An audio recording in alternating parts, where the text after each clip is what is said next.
Hello, we're live, as foretold. Electric 45. currency. A You thing. alright? Where's Ah. There's a chat menu. That's great. Hello, Berks. Yay! Welcome. Welcome. I'm just coming around. I was literally asleep 5 minutes ago. So Oh, I'll bring the chat. here's Katie. And here's Katie. Hello, everyone. You may notice under my name, not a liberal. You accuse me of being a liberal. There's every possibility of violence. Don't call me a liberal. And oddly enough, they are. You will find out why they are mostly irrelevant. The actual party, not liberals, unfortunately. Oh. If, like me, you were asleep in the brain, then you will have missed meds time. So it's probably a good idea to take meds now. La cucaracha, la cucaracha. No.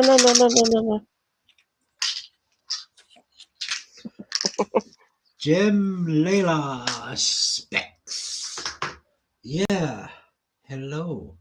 Welcome to my waking universe.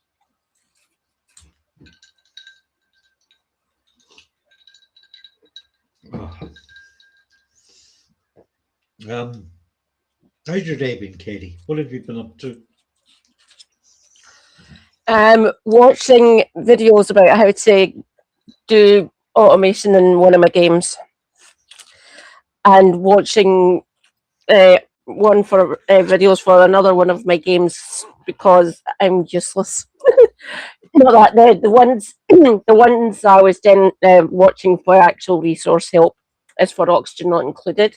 The other ones are for essentially sneakiness in Baldur's Gate 3. I'm used to the turn-based because Dungeon Master, because I'm evil.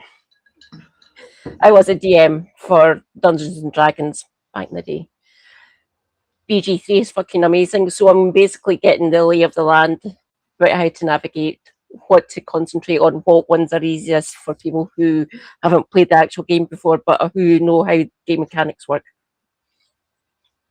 Everyone, I urge everyone who are STEM-brained, like myself, try Oxygen Not Included. It is really quite cool. The dupes are crazy little things. I love the dupes. They're amazing. Duplicants, they're called. They're basically clones of humans. And it is delightful. You get to do all sorts of sciencey things and digging and critter ranching. It's great. And you can pilot rockets and stuff to find other asteroids to mine and set up colonies. Thank you, Red Rust 308. Best game recommendation ever.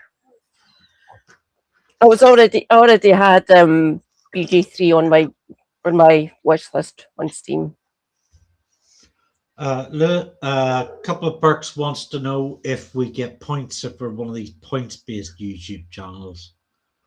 Like, and that was a sneaky way of like promoting his own channel. And My Left Eye, who also have a points-based system. I don't know if I have the level of commitment to relationships to keep a points-based board going. I could do it for you. I don't see the point in doing the at most from my YouTube. I've got 170 now. I've got 170 people subscribed to me on my YouTube. Thank you, you 170 fucking legends. That's a lot to keep track of, Katie. And before you know it, your love for them, you'll start doing points left, right, and centre. Oh, it's a point for you, point for you.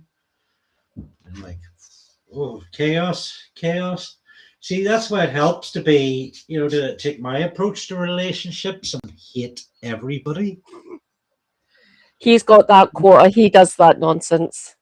If you He are a very disagreeable person, then you won't have to keep track of who has what points.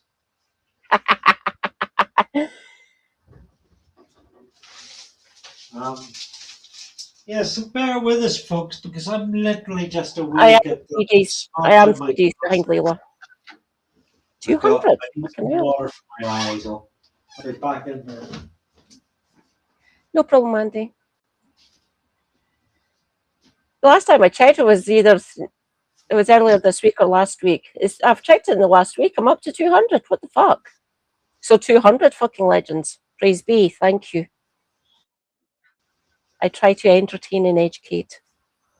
And Rejoice, you get to see me rant about politicians and COVID deniers and people who want to drill into fucking Rosebank and Jackdaw. Do not believe the complete leading into this by-election in Aberdeen South was all about the oil and gas sector. No, it wasn't. Helena mentioned it earlier on, or someone in Helena's chat. Everyone go and follow No Justice MTG. Now. No, later after this live stream. I keep on forgetting that unionists are a thing to a certain degree. I focused on how much I was, 1,000 jobs a month getting lost. Train them into the renewables, you fucking idiots. It's not that hard.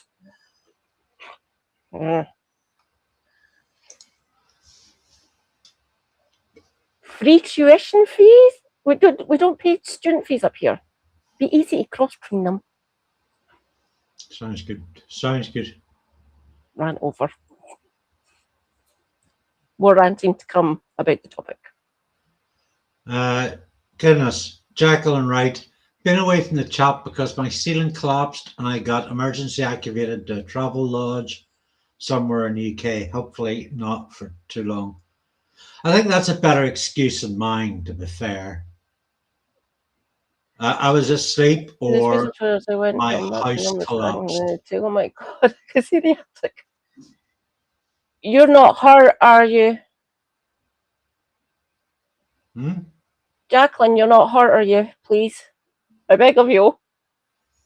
I'm not kidding. In the space of 2 hours, it went from that's an ominous cracking of ceiling to, oh my god, I can see the attic.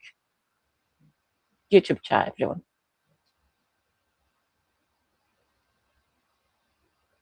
I was more worried about the damp. I'm very, very terrified of my fucking floorboards. They need fixed. North Glasgow Housing, can you fucking hear me? I'm emailing my housing officer once a month, me personally. I'm worried about the floorboards. Jacqueline, not that Jacqueline, my housing officer's called Jacqueline as well. Can you come in for Islam? I'm just saying Layla and Becca are getting into a conversation about Layla's YouTube channel consisting of home and away videos.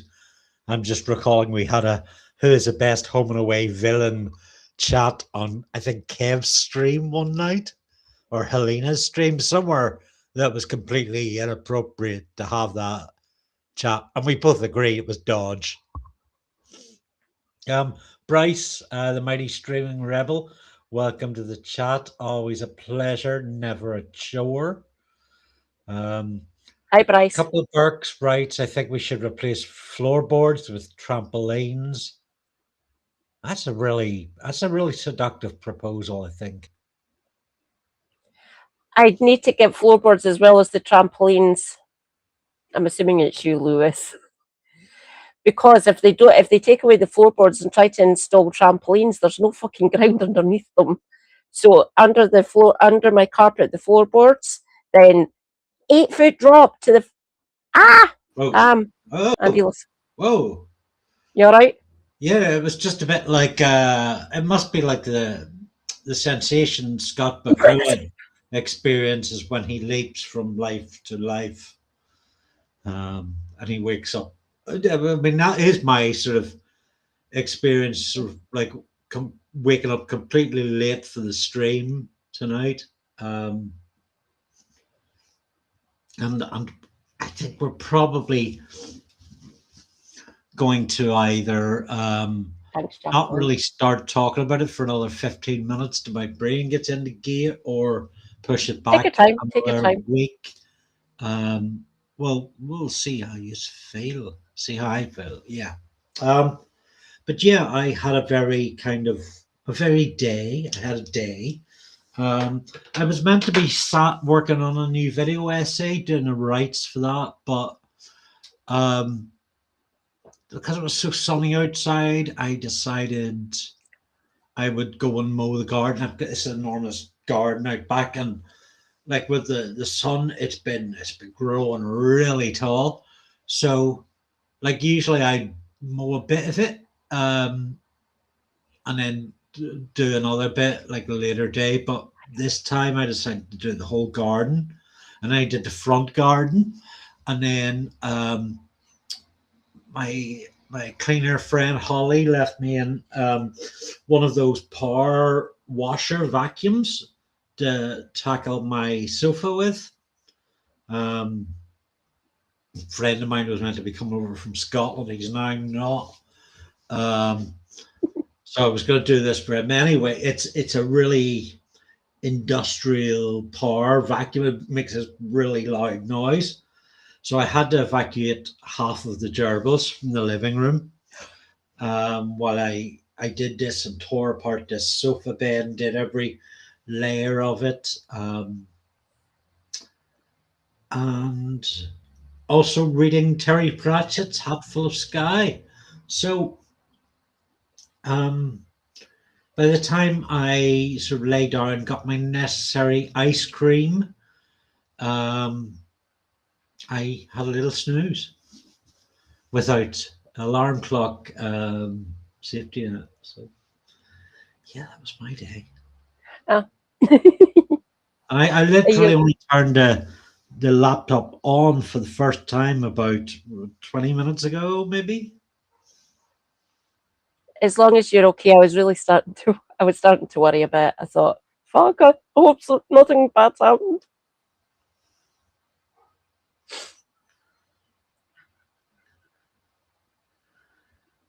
Oh, yeah. Oh, Jacqueline. My, uh, I have sympathy with Jacqueline, by the way, everyone. Bathroom ceiling, because these were built in between the wars. This one specifically, we can't narrow it down because the documentation for it, the actual paperwork, water damage or lost or blah blah blah. Insert the useless excuse here. Mine was built between 28 and 32, so late 20s essentially, 1920s. So ours was horsehair lining and lime, which isn't used anymore because most of it contained asbestos. That was fun. When I was running a bath fucking years ago, we'd been in here for about 5 years ish. It fucking collapsed, nearly taking me out in the fucking process. My wrist got broke because the ceiling collapsed on me trying to murder me. And they fixed it all. So now the one that is safe now is the ceiling in the bathroom. The rest of the fucking flat still has all that fucking nonsense up there because it costs too much in remedial work. Fucking fix it or fucking change it over. Lots of us are actually seeing that these are sort of the oldest flats on this road. All the ones going down towards the west of me, they're all new builds. They were all built in like the 90s and early 2000s, essentially. Like the ones across the road were built while we've been living in here. Those ones across the road from me are only 16 years old. Literally, they got polished off. They were built between '07 and 2010, and people have only been living in them since the coalition government. But these are the last tranche of them and the ones behind us. There's like 1, 2, 3, 4, 5, 6, 7, 8, 9, 10, 11. There's 21. So there's 8 back to back and 3 down the side facing the school over here. I think I'm going to have to go for a cigarette to help me wake up. But reading No our problem. chat, I'm half convinced that we should get Becca and Layla one away just to show about the Australian soap opera sensation. We can absolutely include Neighbours in that because it was the original. It was, yeah. Just had a bit of an edge to it.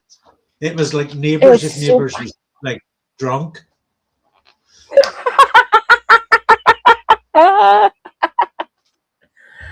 Oh God, they are so distant in my memory. Like when I moved out of my mum's house and moved down to Clydebank, I basically stopped watching all of those soaps. Like both my sisters still watch soaps and stuff like that. I don't. I'm sci-fi and propaganda and fantasy sort of programs and documentary series. So you're just too highbrow, Katie. I don't like them. I'm sorry. I did like Neighbours, but I just basically kind of stopped watching it. Hello, Orchestran. Hello, Orchestran, my dear. Yeah, I think... Could you be classed as a neighbour orchestra? Orchestran lives within... If I was a therapist person, a walking distance of me. She is Glaswegian. She is based. How you doing, my darling? Yeah, I think a cup of coffee is going to help me come around because I really am a bit bloated. Hi, Big Jerry. Big Jerry! You hold the fort here for 5 minutes. I'll get a cup of coffee. Of course. Yeah. Not getting on to... Back in a minute. Yeah. Okay. I'm trying to look for the magic window thing that... oh, there we go. Thanks. Hello, everyone. The resident philosopher. Hi, Scrubby. I've started reading the materials you have given me. Thank you. One of them, not both of them at the same time, oddly enough. Watch this space, everyone. I still need to find that fucking quote from Kev. At some point, I will have a soundboard in the future. I will. And I'm going to clip out Kev and put him onto my Discord, onto my stream deck. So you get to hear him every time a certain topic or certain individuals appear in the stream or get talked about by your lass.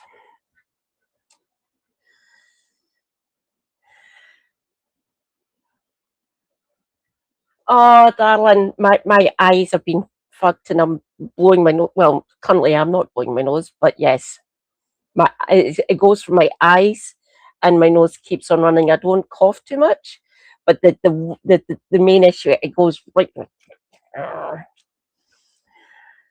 It is rather annoying. In saying that, hopefully I've got enough to see me until my payday. My benefit gets paid on Tuesday. Hopefully I've got enough eye drops to deal with them until Tuesday. Fingers crossed.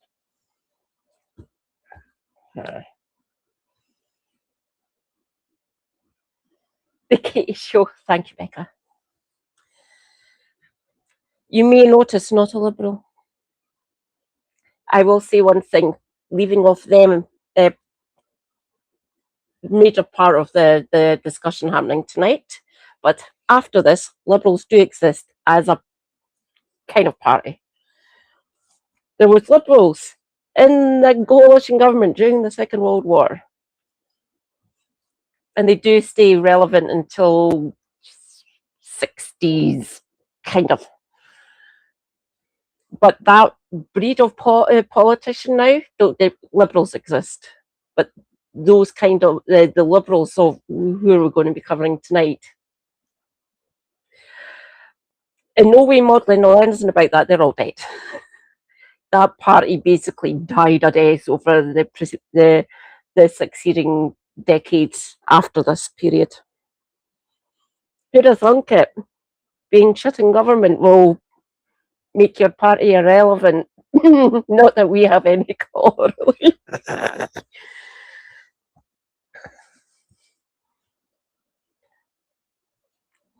People are saying, "Oh, the Tory party aren't dead." Yes, they are. The only reason he fucking won is because unionism. Oh, I'm on the left. Good thought. You just realised it? Oh, I'm a I couldn't resist that one. I'm sorry. Oh, I value morality and ethics and human decency. I'm on the left. Oh, I don't enjoy cruelty. I'm on the left. Make it easier. I'm not Keir Starmer or Andy Burnham. Not fact. Hi, New Candlelit. Hello, my dear. Hello, Hanu Candlelit. Always a pleasure. I wonder. Just because it's after 11 and I'm still waking up. If we should postpone this topic to next week, so I have a proper chance to go at it rather than putting myself under unnecessary cognitive pressure. Yeah, totally. We could try it, but we'd probably be going here until. I was going to say we were going here until after 2 to do it, but I mean that's not unusual. If you feel up to it, I'm all ready. But if you want to delay it, I'm cool with that as well. Yeah. Yeah, let's delay it the next week because I'm a bit at least a bit scatterbrained, and I think just sort of removing. Like I don't feel pressurized, but I mean that's me now. You know, like 25 minutes into it, like might feel quite different. Yeah, we can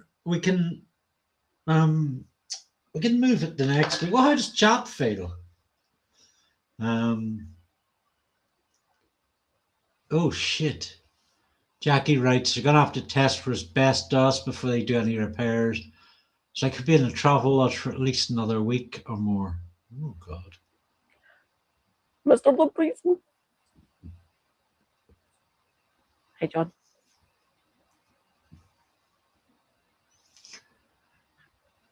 I remember Sons and Daughters, Jackie. I don't remember actually watching it, but I remember it being on quite a lot. Scribby, hi. John the Brazen, hi.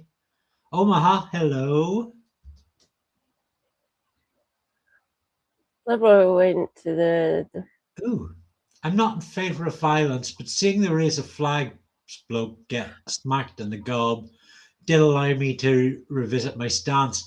Should I should we play that clip so I can benefit from this too? It was fellow use, wasn't it? I assume you're talking about young Bob Scribby. I would assume. Young And Bob. a couple of the other ones, or there's a few of them. I remember Sons and Daughters as well. It's one of my mum's favourites. Orchestra and Jacqueline. So Becca, what we were gonna Becca asks about tell us about the subject. The other one. What we were going to talk about tonight and still can do next week because we've put in a lot of research is the 1915 munitions crisis where pretty much just the British government ran out of explosive shells, essentially like I was gonna say like bullets, but specific type. They probably weren't really. They were I can't even remember. Did the explosive shells come out of guns as well as like heavy guns, like Yeah, handguns? yeah. But these were like essential in fighting World War One. They needed the sort of heavy duty ammunition for Mm. um, taking down enemy trenches, taking down barbed wire walls, and Britain had a severe shortage of them. Um, to the point where like they were fighting for they were going in fighting and they could like only use like a high explosive shell every like a couple of times an hour when ordinarily in that sort of in the It sort of wasn't. warfare that they planned for it would have been it was meant to be like like At one point in a certain part of a battle leading up to Aubers, by the way, they were using an explosive shell every 2 minutes, every 120 seconds. Said if you carry on doing this, we're going to deplete what little we have, either in the home country here in these isles or in the Western Front, basically France and Belgium. Said you'll run out before the end of this battle, I believe. Fun, fun. I'll get that. Trench warfare is fucking horrible. There's a reason it's called the lost generation, because we literally lost a generation in that fucking sphere. Delightful. um so Becca asks also, this is war history and chat call? Yeah, we were gonna focus on. I mean, there's a lot of people talk about it in terms of military history, in terms of ammunition and stuff, but my approach to it was like coming at looking at the politics of it, Mm. and it was particularly a Greg. crisis that was fought in like okay, so very much on the battlefield was where the consequences of it were, and those were the people who were dying because of it, and getting injured for life because of it. Because of it. Naughty. But the political behind the scenes, it was like a political fight, which moved the power about at the top of power politics in this country around Lloyd George, General Kitchener, um, Lord Northcliffe as well. Alfred Harmsworth, is it? Was in charge of Yeah. the Daily Mail, that great patriotic newspaper, the Daily Mail.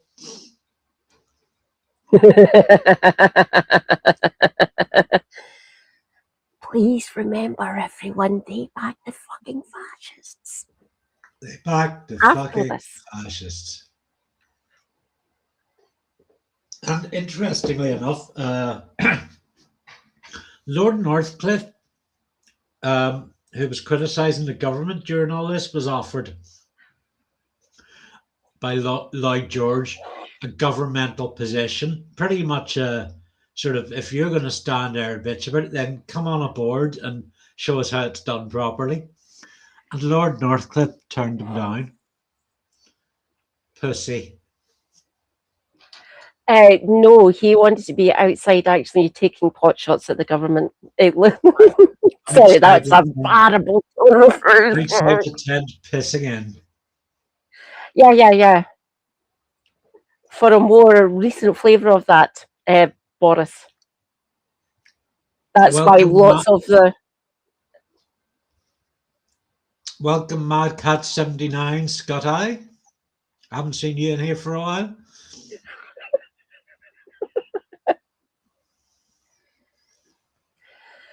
At the Battle of Somme in 1916, an estimated 57,000 British casualties resulted in just 3 square miles of gained territory over the space of 7 hours. Jeez. Fun. Thank you, Orchestran. It is fucking disgusting. I will say, in the lead up to what most major wars or battles or anything. Wars mostly. Arms race preceded it. Just saying. I seem to remember the Somme being one of, and it's like it was a massive casualty number, and one that's very much say celebrated, memorialized here in Northern Ireland, as there were a lot of Northern Irish soldiers up the Somme. Yeah. But it's one of those places where that lack of high explosive shells was a major factor in in that death count. Yeah. Scots and the Irish were one of the biggest casualties. Used were slightly bigger than us, but Scots, then English and Welsh next. Because who'd have thunk it? The Celts are good at fucking war, good at battles, apparently. We are 7% of the population of the United Kingdom. We make up more than back in the day, up until the modern era, so since about 7% of the population, between 25 and 30% of the armed forces were Scottish. It's like we're good at killing people or something. Not that we've been doing that for centuries to each other. Anyone that knows Scottish history will say, you're under egging the pudding there. Oh, yeah.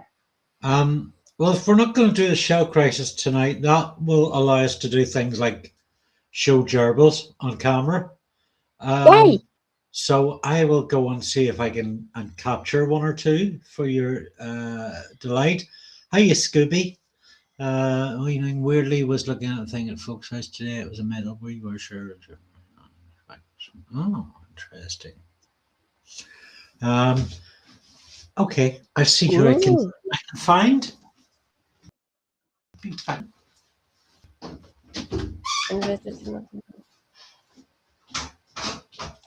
Okay, everyone. This is Jacqueline. I didn't see Becca's comment. Sorry, Jacqueline. Thanks. This AI revolution is going to be forced down our throats because the billionaires have invested too much time and money for it to be allowed to fail, and so they all can become trillionaires. Rejoice! Elon's not going to be alone. Can I get off the merry-go-round, please? Thanks.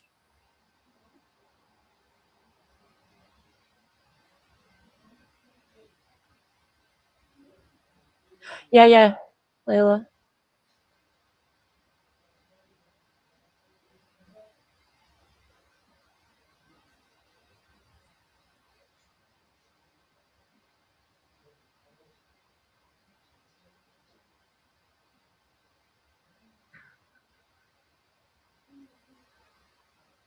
We do, darling. Yeah, we do. We still make up between 8 and 12% of the British Army, even to this day. We do.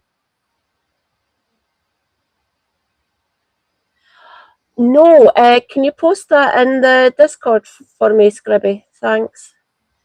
See the video about Musk's finances. It is not good at all. His finances have never been good. So now, hello, Puerto Rican comrade.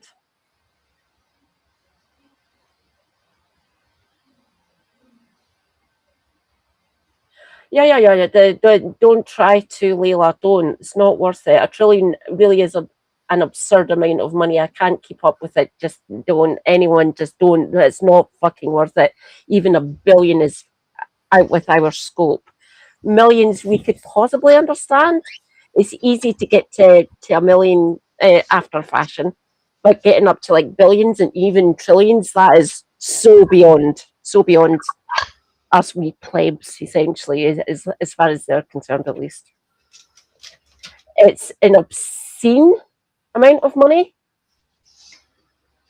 And the fact that fucking lunatic has that amount of capital at his disposal. Yay. Fun. End me, please. Thanks.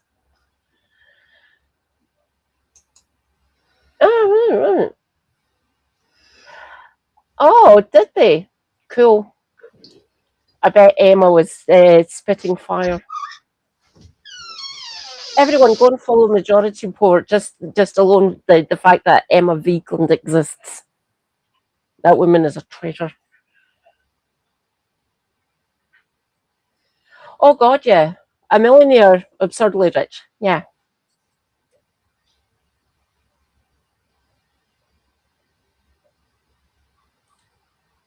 Multi-billionaire or trillionaire? We're all dancing monkeys for these fucking parasites. I will say again, no violence. But out of my hands. I've just had a terrifying thought. What if No Justice comes in here with like 100 viewers and we're not talking politics? We're going to get into trouble, Katie. Helena raided into Kev. Kev's still going. We might get raided by Kev. Kev could descend on us like some great eagle with a beard. With a beard. She is rather gorgeous, isn't she, Omaha? Mm. I don't believe I know Emma Vigeland. Who's that? Majority Report, kind of lefty-leaning American channel. Emma's gorgeous and brilliant, and she hates Piers Morgan, so she's good people. Not hate, she just doesn't like interacting with the fucking dickhead. Right, yeah, John highlights... oh, right. I'm just, again, just going to read out comments talking about, because it was spread out over 4 channels, so I think only people can see the channel they're coming from. Anyone posting artwork online should know about Nightshade, a tool that confuses AI and poisons AI image generation. Right, and I've heard of Nightshade from my artist friend, Amy Letts. Amy is the chair of the Caption Comics Festival, where she's hosting a panel on AI, which we talked a bit about it being a unbiased and impartial panel on AI. And then after about a minute, just said, no, fuck it. We'll just get up there and slag off AI. So, yeah, it's you know, I think it's an area people should learn about. My own prejudices and bigotries towards AI means I don't really know much about it, just about the impact of it, which is horrendous. And I know there is a difference between AI and generative AI. And I do use AI for some things, but never generative AI. I will need to tell Cranky Pants' wife, Cappy, about Nightshade. She's in the arts. She's a production manager for a theatre. So Cappy might already know about Nightshade, but I'll let her know. Jacqueline asks, how did the Greens do in Makersfield? They didn't do so well, but then they weren't really fighting it to do well. Yeah. Or just to stick on appearance. I mean, they seem a lot more interested in the mayoral Manchester thing. Yeah. They've already said it's between them and Reform. Yeah, they've already chosen their candidate. It's not Sarah Wakefield, everyone. I can't remember. Geraldine something. It's another. So it's both their names are G. So our first name's Geraldine. Helena was talking about her earlier on, or mentioned her earlier on. The local party picked her. John writes, I'm open to it as a technology, but I'm angry that our government is doing nothing to protect us and our futures. I mean, 100%. The thing about AI that I get very early on, You nobody did, likes John, this, yeah. it's inevitable. It is the mass rollout. It's only a matter of time. And it's one of those battles. The battle isn't to win it, is the battle is to fight it and make Yeah. that inevitability take as long as fucking possible. And of course, the government are gonna rally in on bringing cruelty home to us as soon as they can. Um, uh, Internet uh, Pandora's box, correct, Scooby? Yeah. Mm. did Jacqueline says as long as Greens did better than Reform? I don't think they did actually. Reform came second, so Burnham got 55, Reform got 35, Okay. and I can't remember the other ones. Greens were like about 3% or 5%. So it was quite a Something around there. considerable. They used it as a platforming situation, essentially, saying the policy base essentially for the Green Party of England and Wales. Leila, I'm not pushing AI. I'm a cartoonist, which is an area massively hit by AI. Creators right trampled over, and I see it every day, 10 times a day. I don't go looking for it, but I see just people getting infuriated and upset about the challenge Thanks of. for The thing is that AI is backed by so many major corporations. It's such a massive financial bubble. You know as well as I, if you go on Google, unless you've got a browser plugin enabled, you'll see the first thing that come up is an AI search result. I usually skim past it. I think I would hope a lot of people do if they don't have a plugin. Um, but it's here. It's here now, and it's only going to grow. wrong. I've I mean, we have to like mostly it. I've mostly neutered Gemini. That's still the first search results though when I Google shit on my phone. I use Firefox on this. So I think accepting the which is a Google offshoot. inevitability of it, now not in ourselves, in our own identity, we Yeah. have to use it, but accepting the inevitability of it in society helps it better fight it. That's what I'm saying.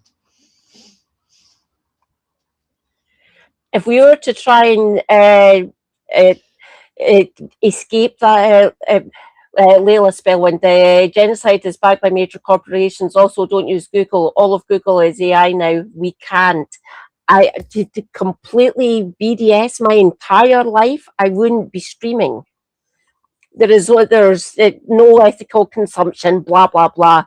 I physically can. I'm trying to educate people here. I'm Unfortunately, I'm sorry, I'm but going to play we devil's can't advocate, do it. or rather, Layla's advocate. Um, we don't have to use Google. No, okay. I'm a complete hypocrite to say what I'm about to say because Yeah, I'm in yeah. the same Carry boat on. as Katie. But I mean, people don't eat meat, right? People don't shop Israeli products. It's a matter of people don't have Windows. People use Linux. Um, so it's just a matter of opting out. But that is such a it feels like such a big decision now to completely remove yourself out of the Google ecosphere. But it can be done. It's about a change of mindset and behavior. And I'm not doing it anytime soon. Although I've been meaning to get myself a Linux machine for years and years. And yeah, I think I probably will within the next year. Yeah. I've asked my Welsh tech wizard, is would I be able to go Linux at some point? Yeah, have you got a couple of grand spare? No. If you've got a couple of What's what? this be? Couple of grand. But like my telly and my monitor that I'm using now, fucking love it. Not it is safe enough, I believe. I went and checked. I done a sort of medium dive into this monitor I'm now using connected to the laptop. The laptop's fucked in that regard. It's HP. It's got fucking Windows on it. So no, being able to go over to like Linux and completely de-genocide this my setup. Yeah, I don't have that money yet, unfortunately. Watch the space. If anything happens, I will completely just no the Windows and Google going, and then I'll feel a little bit better about myself. But even at that, because the memory shortage, thank you AI fucking tech billionaires, you bastards. Memory's still short. Either that or you're having to pay fucking way too much for it. So I don't know. I'll try and BDS my setup at some point if I can afford it. Windows has such a stranglehold though. It fucking sucks. Loving the chat here for chimpanzees. Brilliant, bring it on. I'm going to pin Layla's comment because I know I've got it disabled. Very passionate about this and educated too. You literally just have to change your default search engine. You know, that is, as Layla says, extremely easy to do. Yeah. I'm lazy and just, you know. And I mean, yeah. I mean, Layla, you make a point that can't really be rebuffed there. Okay, so you're still using, like, I use a lot of Google services. I use Drive quite frequently. But, you know, just by that small change of search engine, that's the thing, you know, you can't, you know, change doesn't come through massive like October Revolution moments. It comes through incrementalism. And if I change my search engine, that means I use less AI. Doesn't mean I'm completely free from the threat of it. And yeah, doesn't mean I completely back away from Google, but it's a little bit, you know, it's sort of doing without meat rather than full blown vegetarianism. So yeah, I've got to get out in that clause. Health issues. Don't get me wrong. I'd rather have my meat production be as ethical as it possibly can be. Currently, it's not. Unfortunately, I'm not going to put my health at risk to go vegan. It's not worth it. Under medical guidance, by the way. So anyone who's I've had people actually say to me, "No, you're just making it worse." Then, sharp, individual choice. I need it for my health. So, Orchestran reminds us Firefox has an AI filter. I've turned it off. Stock noise comment because I can't read it all. It's too small. Give me a minute. He'll be in my chat. I think I did a piece on Screen Cleaner about I can't remember now what it was about, but I touched on AI and the amount of like environmental damage because it takes so much water power to use AI. I mean, I think somebody was telling me last month that China had literally sent some kind of AI server to the bottom of the ocean. Oh, Andy, it was me. Takes still so much water. I sent that to you. That was me. Oh, you said that to me, yeah. Yeah, that was an interesting story. Um, And they've got a dedicated wind farm connected to it. They again, China doing nothing and winning, or doing something bit. Um, Windows or something. Microsoft actually done that off the coast of the UK, and they stopped stopped it. They'd done the full study. They never released it, and they stopped doing it. Reasons, I believe, my own crack theory here now.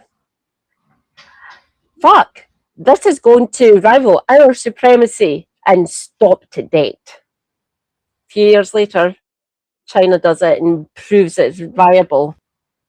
So other people can just go to the Chinese and say, how did you do that? Can you show us how to do that? And bring in the expertise that China's already shown that already existed, that got hushed. Microsoft are good people, apparently. Mm-hmm. AI has a sustainability issue, like when AI needs fixing, coders and developers will not have the skills to solve these problems, like it will be an organizational mess because large language models will have quality issues. Correct, Sock now. Thank you, my comrade. I'm also It's going to like highlight a people. people living near data centers have experienced health issues because of the decibels. I mean, this is same problem we have with fracking, as well as just being horrible for the geographical environment. It also adds to a lot of physical, human health issues, which is one of the grounds that we've fought it on here in Northern Ireland. Every time a fracking proposal tries to get through the barely open as it is Stormont government. For more on what fracking actually does on the ground, speak to the people just around the surrounding area of Blackpool. It was happening in that neck of the woods, by the way. It makes the actual ground unstable. There has been geologic instability underneath the underlying areas because the way they do it, they pump in massive amounts of water and chemicals to break up the shale and take that natural gas out. They want to propose. They were thinking of proposing that if they ever got into government, either here in Scotland or in the UK wide, and actually tap the areas here, which is the central belt where most of the mining occurred up here in Scotland and parts of Five, and that alone, hopefully, will put paid to that idea of anyone voting for reform up here on like a national level, because stay the fuck away from Scotland's Central Belt and where we used to mine.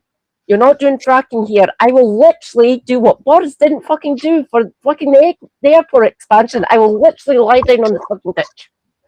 When a good kitty goes to war. Don't give me a good excuse. I've already got many, many bad ones. Today is not a good day to find out why Katie has so many rules. When a good man goes to war is one of my favourite episodes, and when this woman goes to war, hell mind just seriously. I may be disabled, but I can defend myself and defend my country. Layla's comment there is worth pinning, because this is the problem with our effed up species priorities.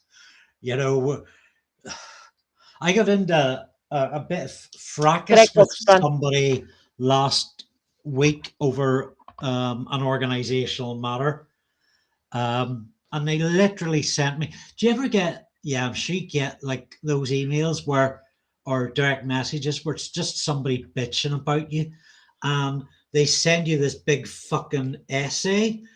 Their comment is like 500 to 600 words of how fucking terrible you are for having done this and done that, and yeah, just blowing a few wee bits out of proportion. And then you're left thinking, well, if you'd put all that energy that you put into writing this screed to me, if you put that energy into actually solving the problem, then maybe it wouldn't be a problem. Yeah, I've had people DM me that's not part of any of the discords I'm in, and saying you do realise that you're alienating the vast majority of people who are online who might actually want to follow you. My channel, my rules. Go away. I'm the one that actually controls this. Don't get me wrong, I have my mods. They are amazing. I love them. Are you away, Jacqueline?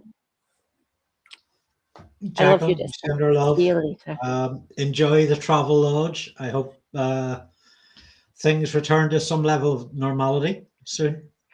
Keep me posted if you can, Jacqueline. Okay. And when you get back in, reach out to me if you want. Thanks for stopping by. Spend the time with it is appreciated. As all. Is Specs being Farmer in chat tonight? I'm really interested is or any of you who have an insight into this into working with Linux. Maybe even bring you on chat if you'd be up for that. Helena's going to be moving over to Linux, I think. Specs would be really good. Obviously, that's his day job. Not well, he works in that sector essentially. So getting Specs in would be a really good fucking idea. Just a thought. Praise be Specs. Welsh tech wizard. I love him desperately. He is helping me. CNC Pineapple Aid.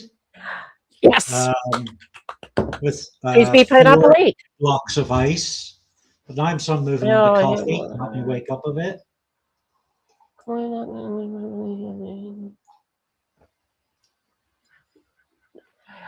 Unfortunately, they exist, John. I have a hater blog who wrote a long essay about me completely not getting Green Party policy. He's a very deranged person, a Green supporter, but seems to be a complete snob.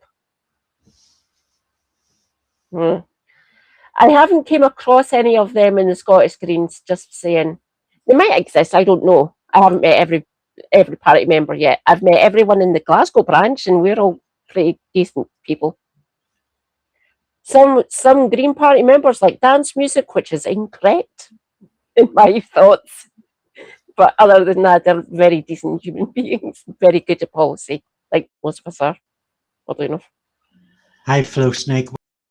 Welcome. Well, we are not doing our planned stream tonight. I slept in and I'm still a bit foggy, so we're gonna put the Shell Crisis off until next week. So this is just sort of what I was gonna do for next week, Katie. Thanks, we just do like a jazz improv stream. So I guess this is it. We just make up topics and content as we go along. Yeah, you've told me about them, Orchestra, and I have issues with Patrick Harvey. I love Patrick. He's one of the main reasons that I joined the Scottish Greens. I appreciate Patrick so much. He basically held the fort for now on 15 years, the poor man. We've got Ross now, though, and Gillian. Whoa. And we're going really well. I'd want to get to the point that the SNP are at. If there's a Scottish by-election or any Scottish voting happening, the SNP always stand. We're not quite there yet. We've only got about 12,000 members currently. Watch this space. I'd want to be able to stand in every by-election, every seat, every election happening in Scotland. Not quite there yet. Might be a wee bit off here.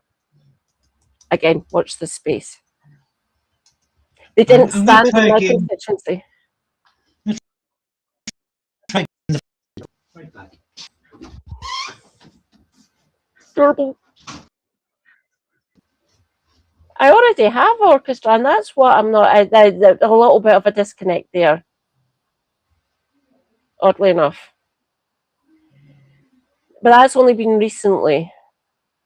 In the last, so I've been a party member for 3 years now. I never fucking realised that until yesterday. That I've been a party member for 3 years. I was hiding in the background, essentially, popping up every now and again during the policy forum times. Better outreach for disabled members. Still screaming into the void about better energy policy. That we need to be pushing for a better energy policy from the governments, either up here in Scotland or Westminster, blah, blah, blah. Specs is in the chat. Praise be the Welsh tech wizard. Hello, Specs being farmer. Specs is good, people.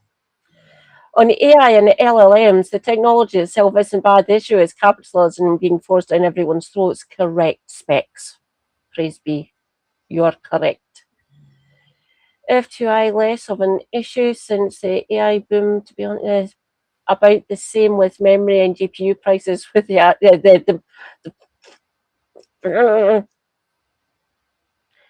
memory and GPU prices are fucking insane. Just saying. We have a kind of factionalism between Target to Win fanatics and people who, to be honest, in Target to Win shouldn't be taken literally like it's about. I would assume there's a happy medium, John. I hope there is, at least. Being able to talk to your party members, your local party, your local branch, being able to talk about it. That's where we're going to reach the best policy platforms and the best, like, sort of what seats to target. Like I said, we can't run in all the seats up here in Scotland, oddly enough. And it'll be the same for the Greens down in England and Wales, I would assume. And more party members, more money, you can actually target a wider range of seats. We have party members, and we have people who will vote for us who aren't party members, which is amazing. I love to see. My niblet is a party member now. Yay! No, she has no niblets. Niblets, as I was explaining to Katie, is also the name for the gerbils' favourite food.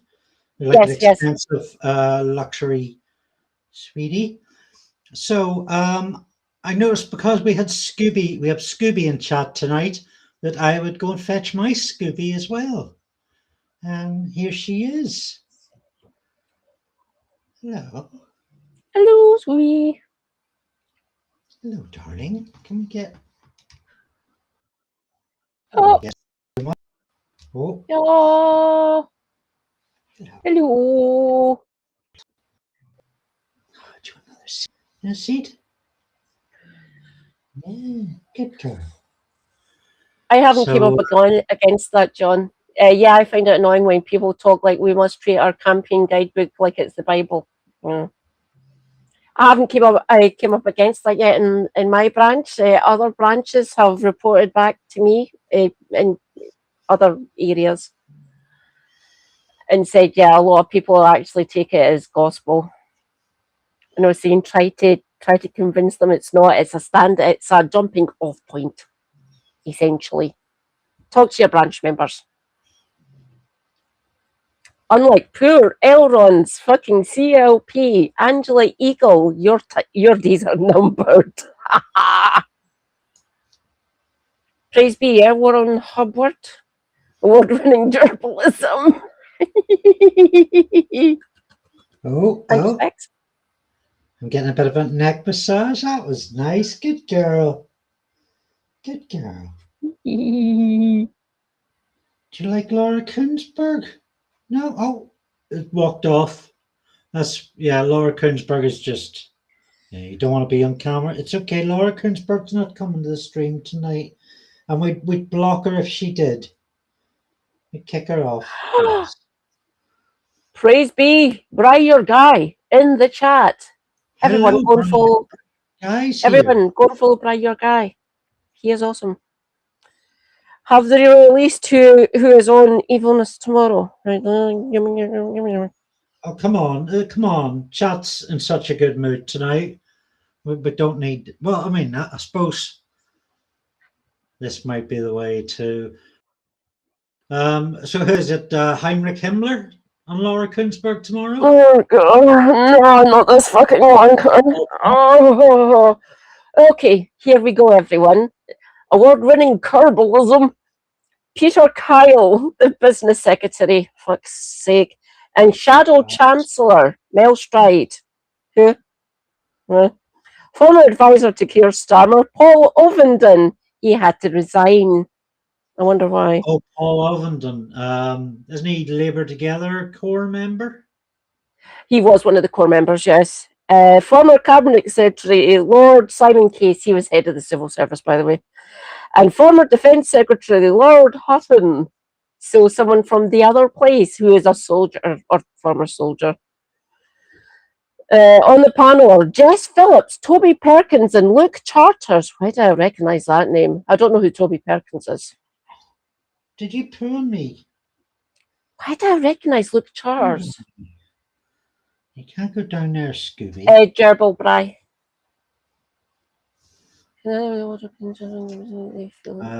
Yeah. Like I say, it's the only acceptable way to put my crotch on camera is when there's a gerbil on it. Why is she bringing back Jess onto the panel? She was there about a month and a half ago. Come on, girl.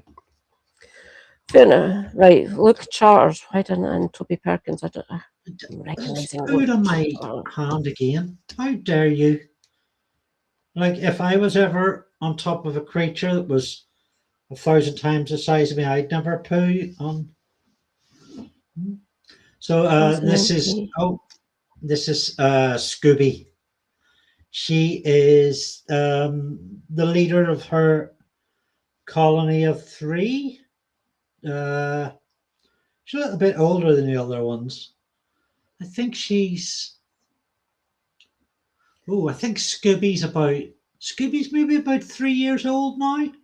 She's one of the oldest gerbils I have. Very friendly, aren't you? Yes, Scooby. Yes, you are. You're a good girl. You're a good girl, aren't you?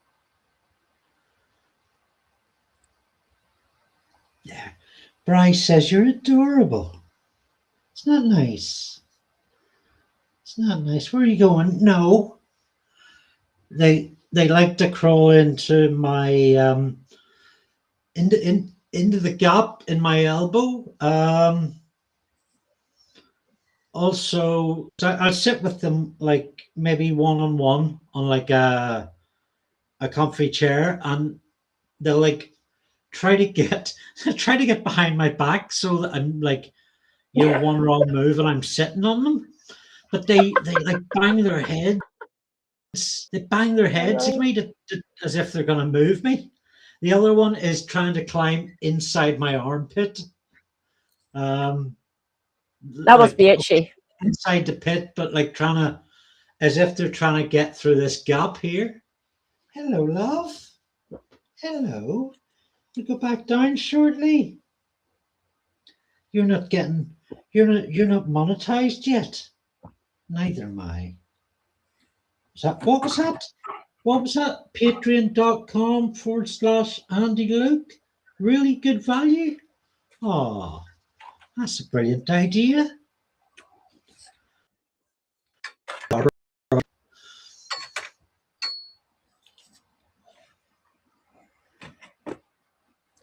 Well, thank you, MZ, and so nice to see you here. Thank you, MC, my darling. Not our originally intended programming, but the next best thing. Hello. Yes, good girl. I went and checked the panel as well. I didn't know. I recognised one of their names. So Jess Phillips is on, who is still a Labour backbencher. She resigned from cabinet, and the other two looks like they're Starmer loyalists. One of them's been in since 2010, so he's been there a while, and the other one's been in since 2015. So that's Toby Perkins and Luke Charters.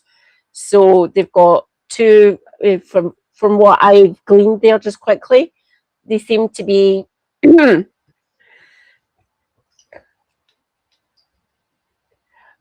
York Carters, yeah. Thank you, Orchestran, my dear.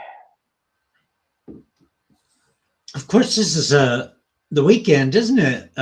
Where Keir Yeah. Starmer's said to be discussing with family whether to resign or not. Fuck off already! Yeah. You don't like him, do you? No. Scooby here says Keir Starmer's a fascist piece of shit. Her exact words. And I've never known Scooby to swear like that.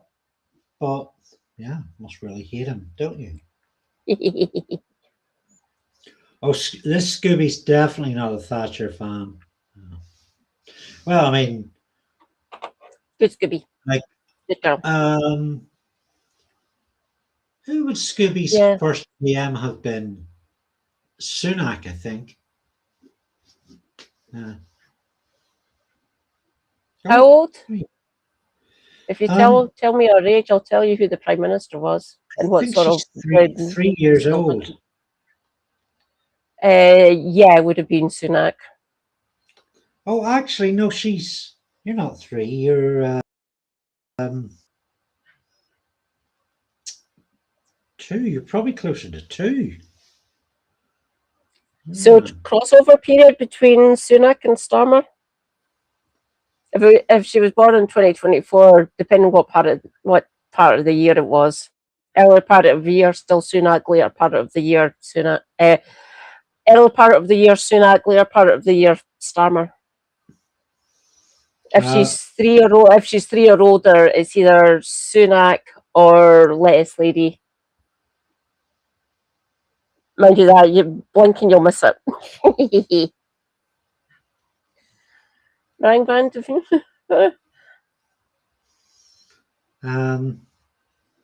He is an orchestra.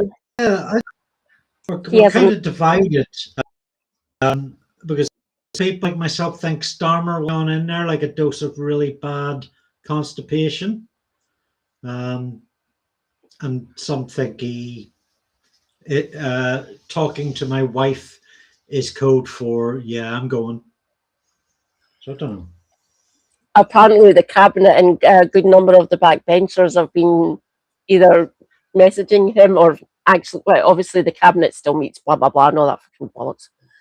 So the cabinet have been saying to him, "Time's up." Yeah. I unnamed sources and all that fucking shit. I don't know that Burnham is much better either, but I think better, right? How much better? Yeah. He's better at handling shit. He has a career politician at the end of the day. He might actually look slightly better in the media. Look, I haven't done a lot. I know Burnham's been quite popular as Manchester mayor and being outside that Westminster bubble. But I mean, the real burning question everybody wants to know is, was Burnham's father a toolmaker? Fuck it. Let's check. No, I'm deadly serious. We may as well get it over and done with now. Andy Burnham. His full name is Andrew Murray Burnham, by the way. Murray, that's a good middle name. Murray Mints. All right. You have to go down soon. Yes. So you get ready to say goodbye to chat. That's a good girl. Where's it get?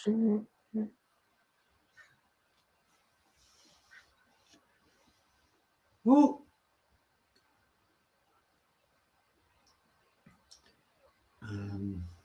Right. Okay. Yeah. Kenneth Roy Burnham was a telephone engineer, so which means he probably worked for BT. And his That's not good. mother, Eileen Mary Burnham, was a receptionist. So working class. They didn't make their own tools. They didn't make their own tools. But they are members of Labour Friends of Israel, so I'm sure that's okay. I'm sure everything work out just fine. Oh, I'm sure. Oh, right. It's getting too late for you, Scooby. So say good night. Say good night, everybody. Night. Night, Scooby. Night. Night, night. Night, night.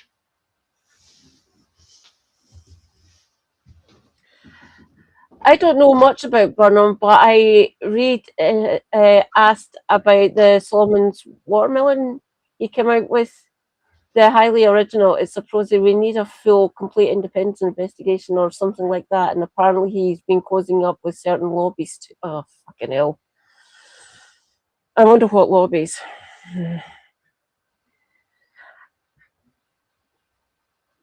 If I had my way, I'd completely ban lobbying, make it illegal. If you want to start a political movement or a political party, get funding from actual people, actual real human beings. Don't go to capitalist ghouls who will be dictating to you, maybe this policy would be good for the country.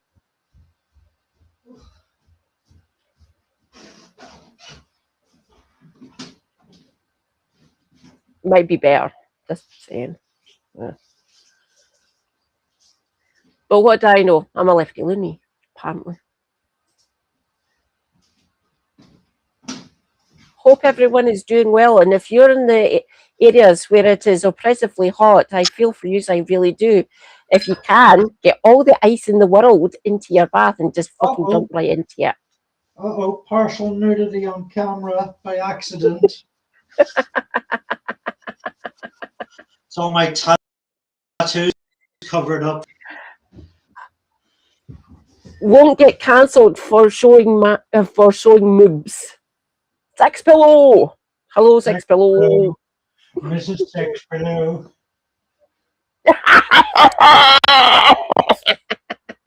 Love Pillow.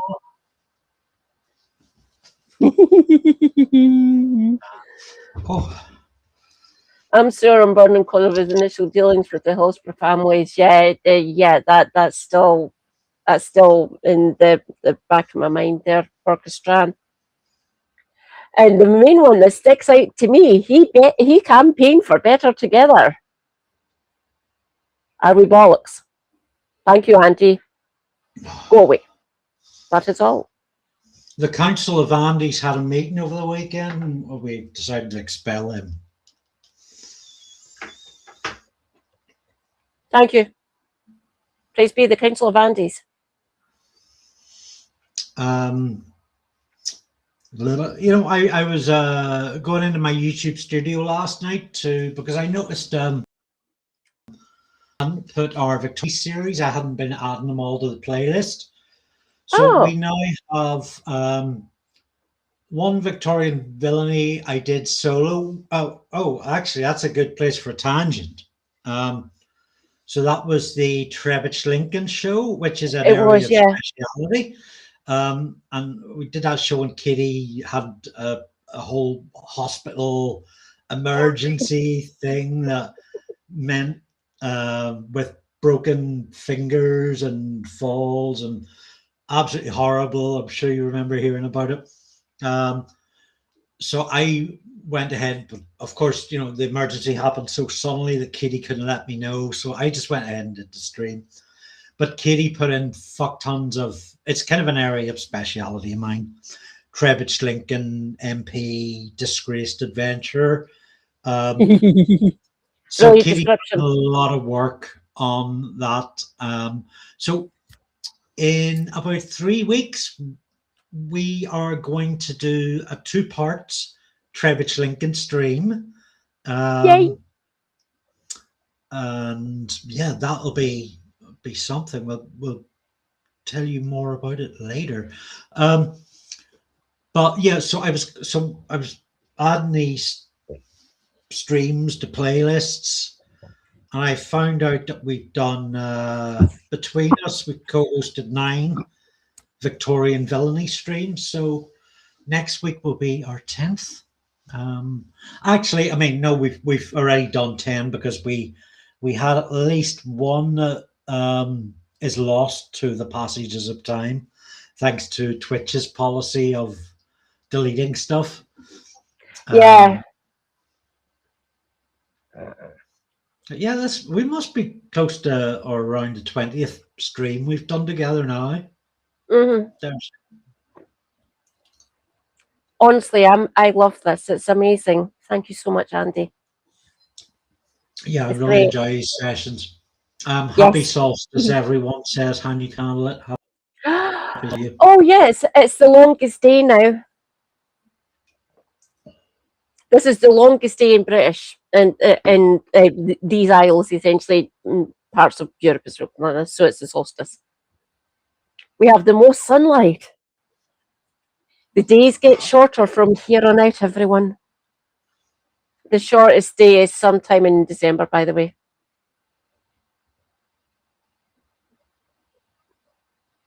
Yay, solstice, indeed. Thank you, Hanyu Candlelit. Mr. The Speak, how is the temperature? I'm quite lucky. We're down to 11 degrees. Thank God. It's going to be getting hotter now for the next week. And sticky. The first part of the week, it's going to be mid-20s, but it's going to be raining. I'm going to be sticky as fuck. Fun. I'm going to need multiple showers a day. Again, fucking hell. Then later on in the week, it's going to be sunny, but no rain. So nice and warm. No cloud cover. Yeah, every time I stopped work, I felt like I could do a shower today. I'm really putting in a lot of work today. So it's really no wonder that I fell asleep. Yeah. Yeah. There's another comment I meant to post up here.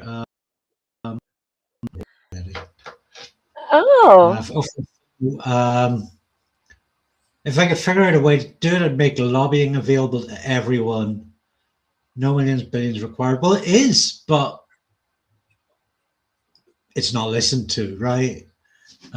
With the same, if you were to throw money at it.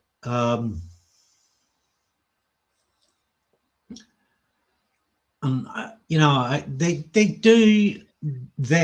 I'll be back momentarily. You go for a walk. Oh, okay, cool. Yeah, you don't want to take that to the toilet with you.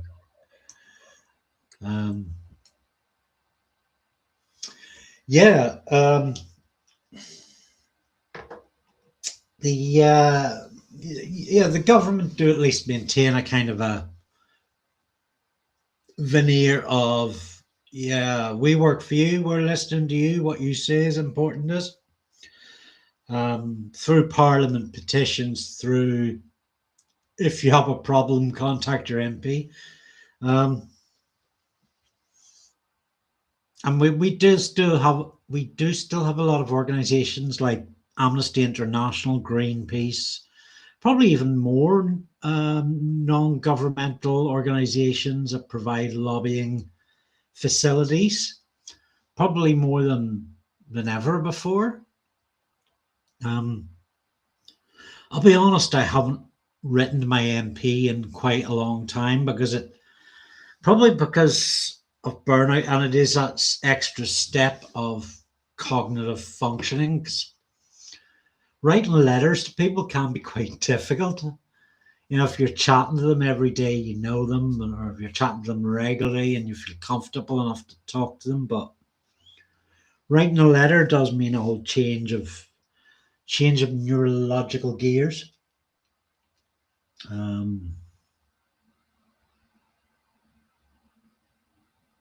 Yeah, it's the money, not the lobbying rights, Omaha.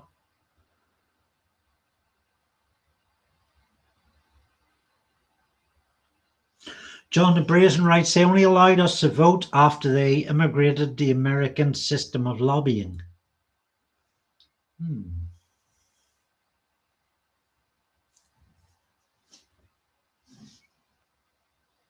Orgastron writes, I never stopped bugging my MP. Good example to us all there, Orgastron.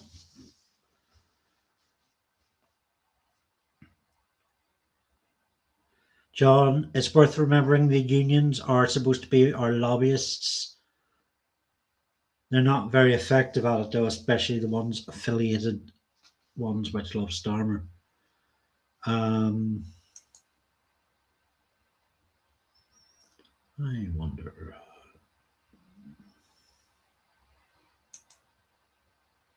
Oh.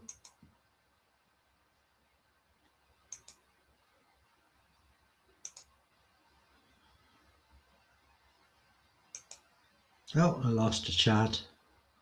Show on stream. There we go.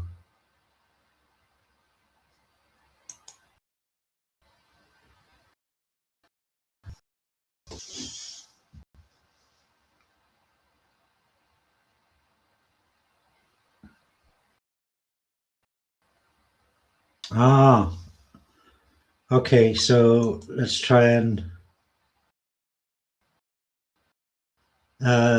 reword John's comment with predictive text wangling. They only allowed us to vote after they... Shit, I've forgotten it. Goodness. Katie, come back. They only allowed us to vote after they imitated the American system of lobbying. Much better, much better.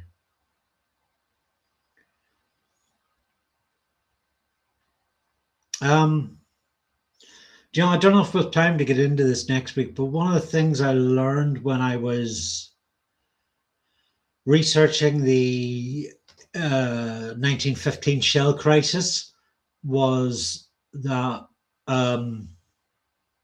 how the war played into giving women over 30 the vote, provided they met other criteria.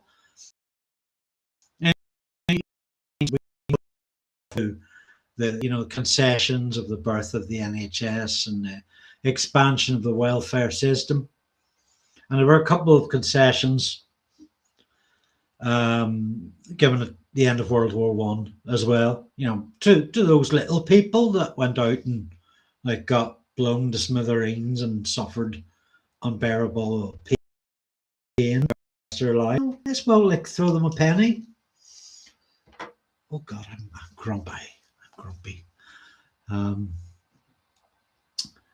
Yeah. So.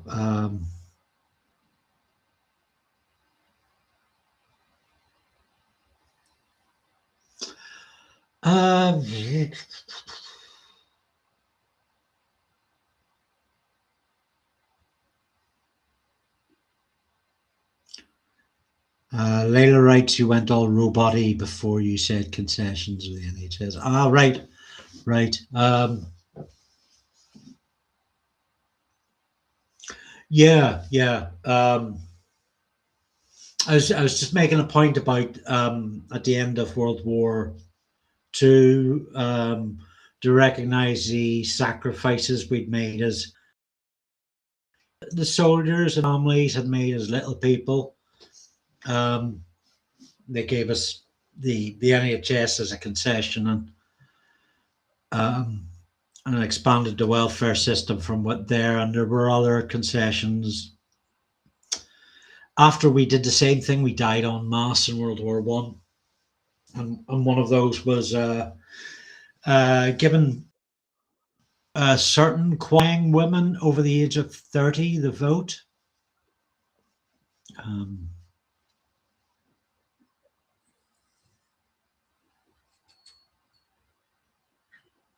Welcome back, Yes, Katie. it did, Omaha. Thank you, Andy. Yes, it did, Omaha. Correct. War also gave us welfare state in the NHS because our country got fucking decimated. It got fucking ruined. That's why everyone voted for Attlee instead of Churchill. The country needed rebuilding.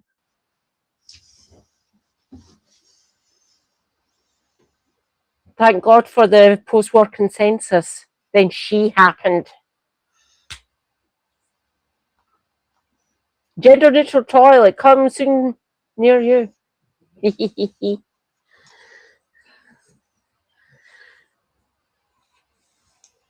I like Frankie Boyle's joke about her.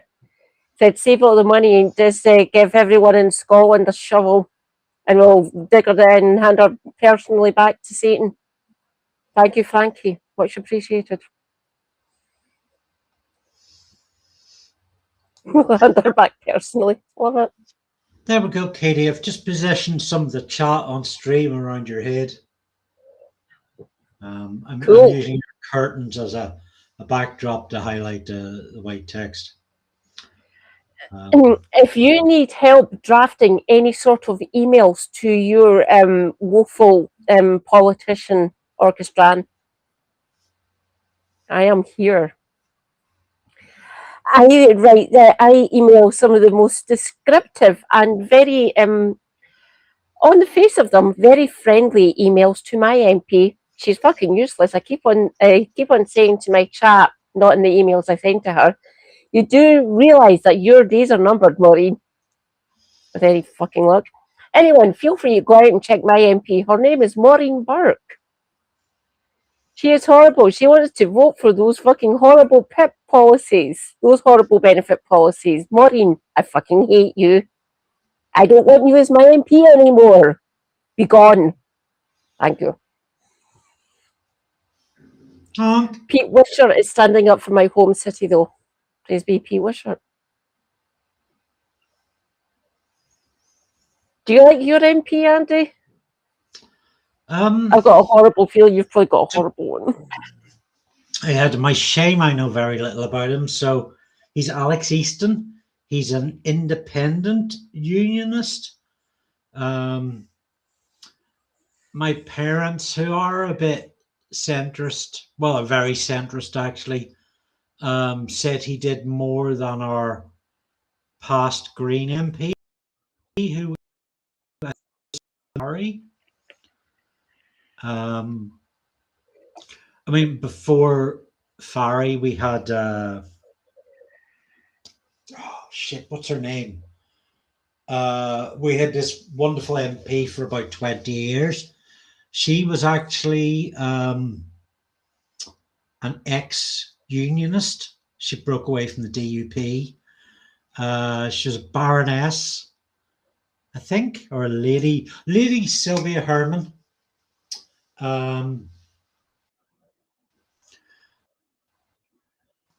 Might have some class links, but she was actually really good. I was quite an active activist when I was being represented by Herman, and she was very good at responses and engagement. Because then I did write to my MP quite a lot, actually.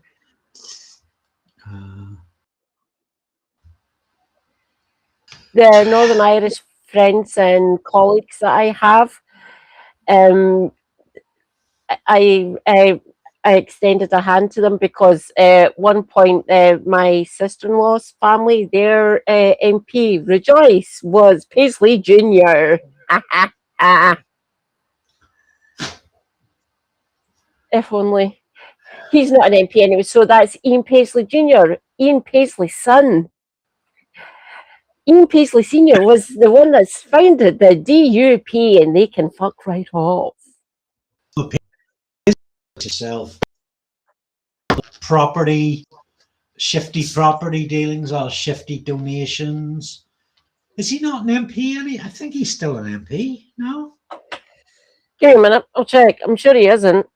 I mean, he's been up to his eyeballs in scandals himself. Oh, God, yeah.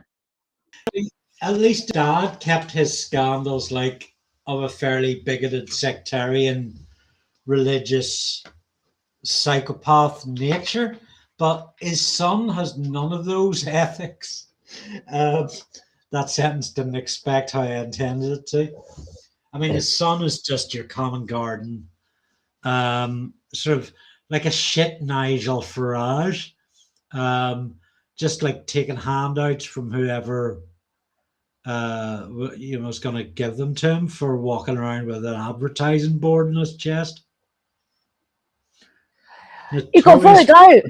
He got voted out in 2024. Oh, fuck, that's why I haven't seen him about in a while. Nice. Waste of space. I'm going to read Scooby's comments aloud because he used the word orgies and that attracted me. Alex Sobel reckons he's from who? So who's Alex Sobel?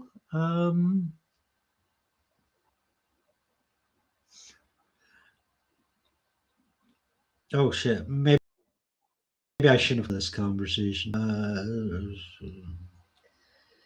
Is a British Labour and Cooperative politician who served as a member of Parliament for Leeds Central and Headingley since 2024.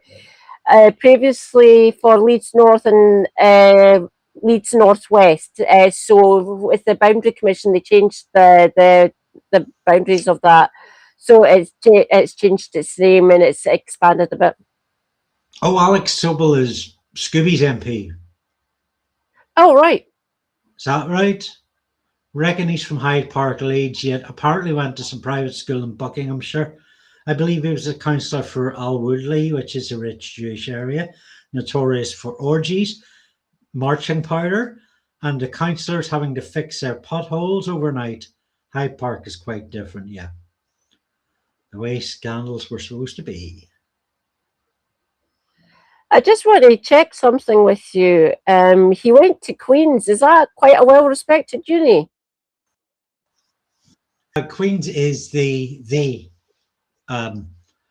Northern Irish University up until a couple of years ago. Now, Ulster has always been the kind of the secondary university, and it has more campuses than Queen's, but it's only in the last 4 or 5 years since Ulster University got a new building that it has achieved some level of spotlight and high rankings in the league tables. I mean, having worked at both Queen's and Ulster, there's a lot more. I guess the difference is like between the Oxford universities and Oxford Brookes University. Queen's feels a lot more. Oh, it's that kind of separation essentially. Brookes was in the orbit, but not part of. Kind of. Yeah. Both those fall under the banner. I think both fall under the banner of the Westminster Institute. But yeah, there was at least a veneer that Queen's was not as accessible as Ulster, and Ulster was not as good with its facilities, if you like, as Queen's. I think the facilities gap has definitely closed. Yeah, and Queen's have done an awful lot of stupid things over the years. I got my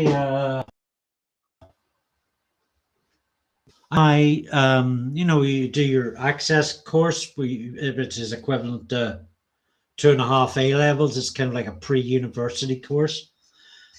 That's what I done. It was called the Scottish Wider Access Programme. It was called SWAP. So yeah, it's basically it's 6-year studies here in Scotland, or 6th form in England and Wales, kind of. So I done SWAP, and that's how I got into uni. It's good. I did mine at like a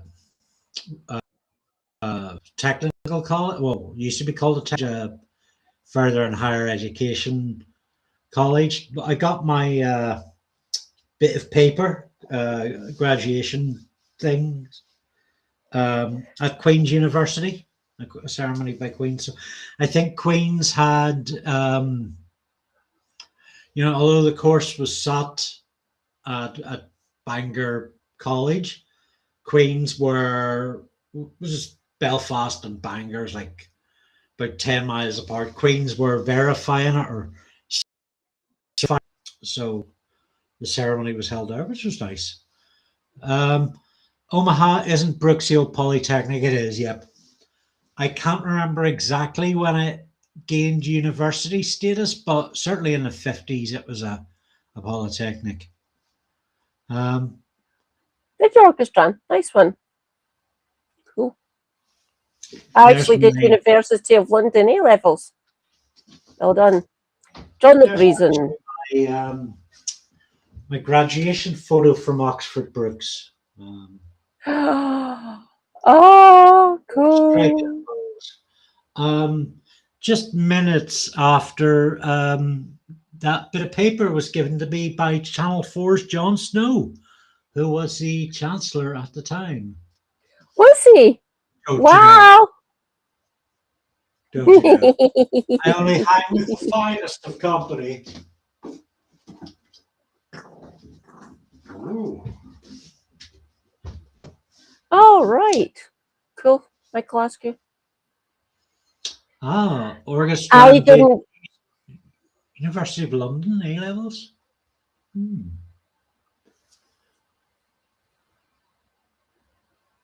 I didn't go to my graduation either. I was Skyped into my graduation. That was fun. I still had the full robe and the mortarboard. Was that a COVID Skype? No. My graduation, because I get praise be my professor. He's retired now. Still consults with the uni, but he's retired. He doesn't do lectures or anything like that. He helped me get funding to actually finish off my degree. And because of I was going to be going to the university, then my right ankle decided to be an absolute bastard and swell up. I couldn't move. My knee was fucked. I just fractured it a month before. And movement was difficult. So I got Skyped into my graduation. That was fun. I was the only one that got Skyped in. Everyone else actually went to the ceremony, which was in the Albany Hall. Part of the University of Strathclyde. That was fun. It was this same sort of size of screen, so you saw the top half of me, mostly. Mine was blue and yellow. I fancy taking on a guest tonight. If anybody would like to come aboard, and particularly if you're open to chatting about some of the subjects that have been coming up again and again, AI, the Open University, Alex Sobel, Linux, whatever. That's the funding that my professor got me, Talia. Please be Talia Button in chat. Hello. The OU is by far the best university in the world. You are correct. And if you get the right funding, especially if you live up here in Scotland, you don't need to pay anything. The only thing you need to worry about is getting your own books, and I didn't even need to worry about that either, because I got a rather lovely PhD graduate who was working with, she'd been working with my professor as well. And she said, right, no, here's the books. And she just posted them to me, free of charge. And just take them down to the bookstore and sell them back and keep the money. What? They're your books. You paid the money for them. I'll give you the money back. Nah, don't bother. I'm fine. And I got all the money back for the books that she sent me. I got the money for the books that she paid for. She was delightful. She is nearly finished. She'll be graduating next year. She'll get her full PhD next summer or next September-ish, mostly. Thank you, Jerry. Geraldine's her name as well, but it's with a J. She is awesome. She's doing virology and epidemiology, so she'll be studying how viruses actually enter the population and she'll map them. I studied how they actually affect the body. Biology coded, if you can't tell. The epidemiology involves too much maths. Mostly good at maths, I guess, up to a certain level. Statistics is vital in doing the study the area that I was going into. I got through it. I would put myself at like a C or a B grade in that sort of area, enough to pass. And the actual work that involves how it affects us, stellar. Viruses are fucking horrible. And climate change is going to make that fucking worse. Funnily enough. Take a quick bathroom break. Be right back. No problem. I'll be here. Oh, thank you. Thank you for your patience, everyone. I'm getting very old now. Yeah, it's appreciated. Are you away, Layla? Bye-bye. You look after yourself.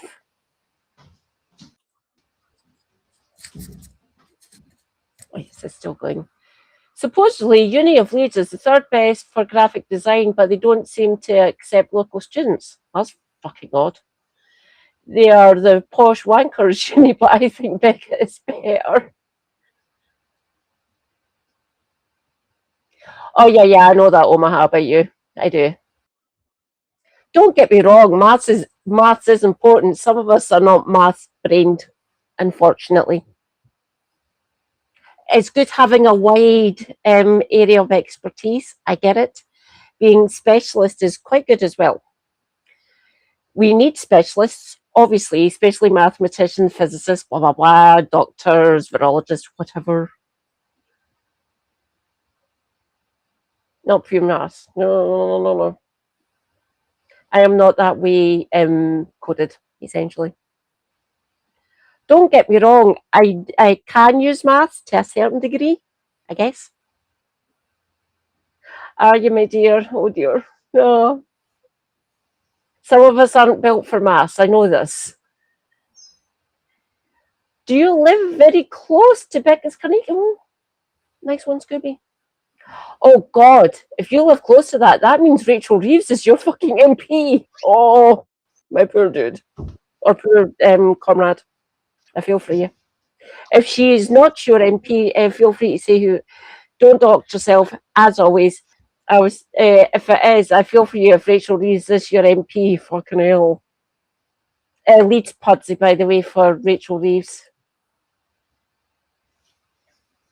I still don't have above C grade in maths, but in school I was better at maths than English. I was the other way. I was amazing English and done really well when I was doing my hires at college. College, Springburn College, by the way, just about a 10-minute walk away from my flat. Thank you. So I got an A in my English. I said that's no. She's positive tonight. Oh, thanks, Scooby.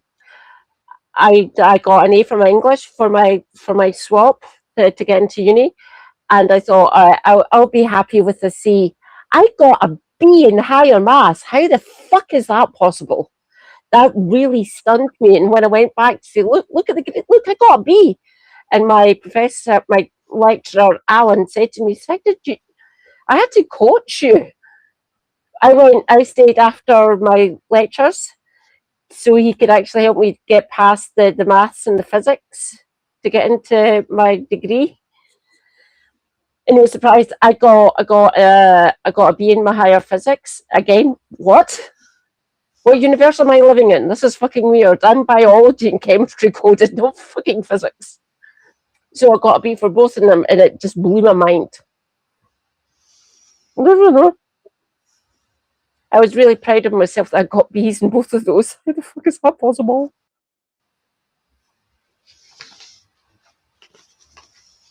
How are you at maths at school? Not good. No. Not yeah, I think it's probably GCSE was grade C. So minimum requirements to get a grade. My standard grades, which are the ones that you do between like 12 and 16 in Scotland. I was a C for my maths, so that's the intermediate grade. So C was run of the mill for maths essentially, and for I done all three sciences because science coded. I got an A for my standard grades in my chemistry and biology because again biology coded, and I got a D for my standard grade physics. I got A's in like maths and social studies and geography. I remember like choosing I don't like to talk about GCSEs a lot because it's so fucking long ago, and I mean, not to downplay the difficulty of them, but there's higher education out there. But I remember the obligatory science subject to choose one, and me wanting to do physics. And the physics teacher said, "No, you're." Well, I'm paraphrasing here, but no, you're shit. And me having to do biology, which I really didn't want to do. But yeah, something about physics I seemed much more appealing to me. It was like a science I could wrap my head around.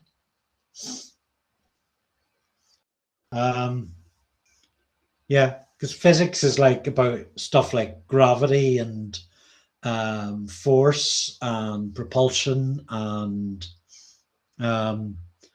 relativity, whereas biology is poking around with bits of meat and leaves and sunlight and yeah. I do sometimes wonder what would happen if I had been allowed to study physics. I think I certainly would have done a lot better as a student. I would have engaged with it more.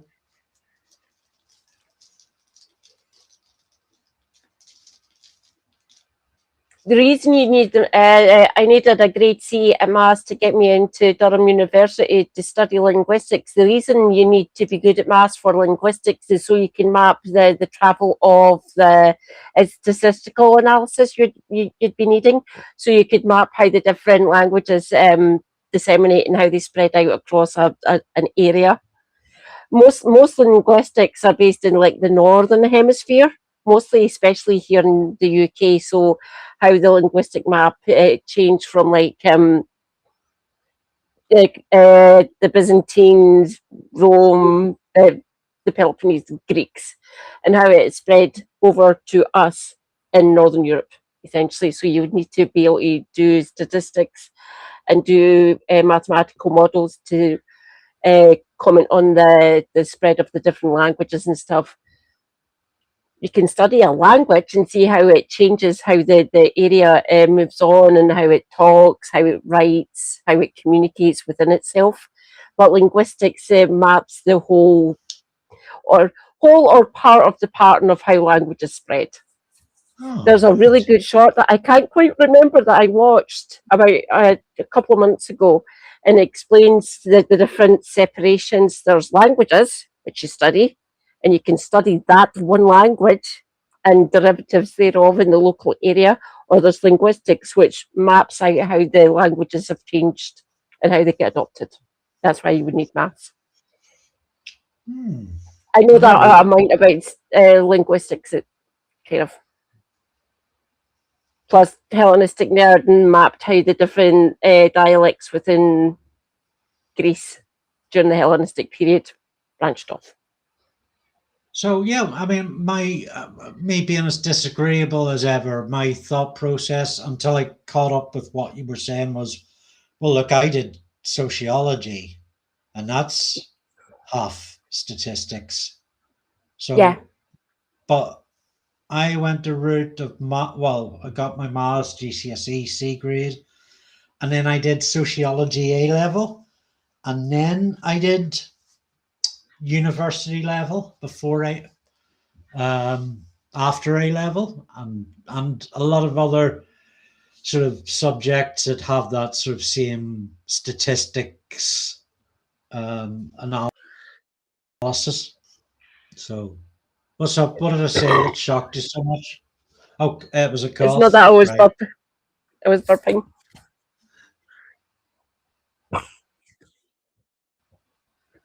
It's usually worse with lager. I'm on cider tonight. If Cider. anyone's interested, it is inches. Oh, Inches. that's a lovely looking can. Bring it back. Bring it It back. is. It's gorgeous. Their wanna cans see always look artwork. cool. It's gorgeous. It is.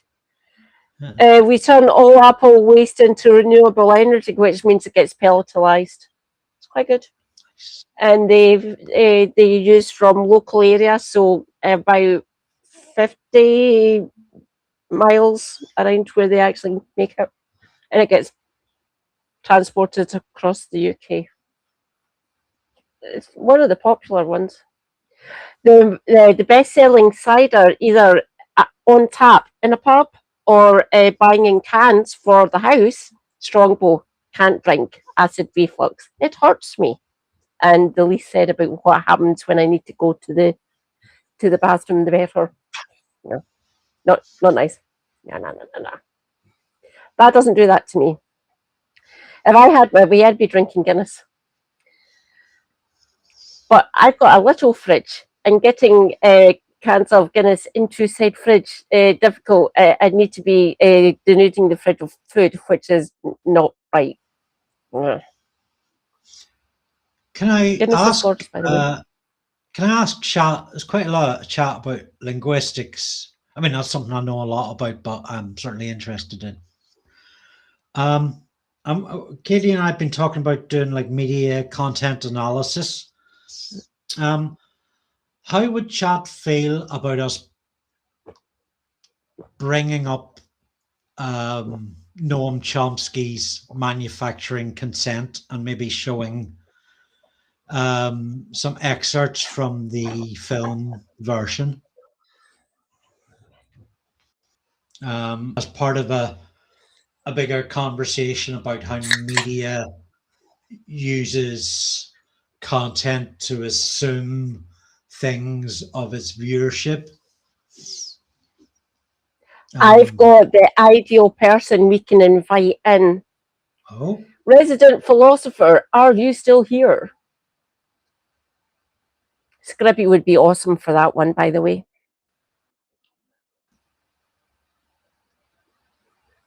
I've got the better version of that one. I haven't actually read Manufacturing Consent. I've got Inventing Reality by Michael Parenti, and I can reread it again. It took me 2 days to read it. That was kind of quick. I don't know that I've read Manufacturing Consent either, but there is either a TV show or a feature documentary by the same of the same name, features interviews with Chomsky and tackles a lot of the same ideas that are in the book through quite an overview, and it's quite a watch.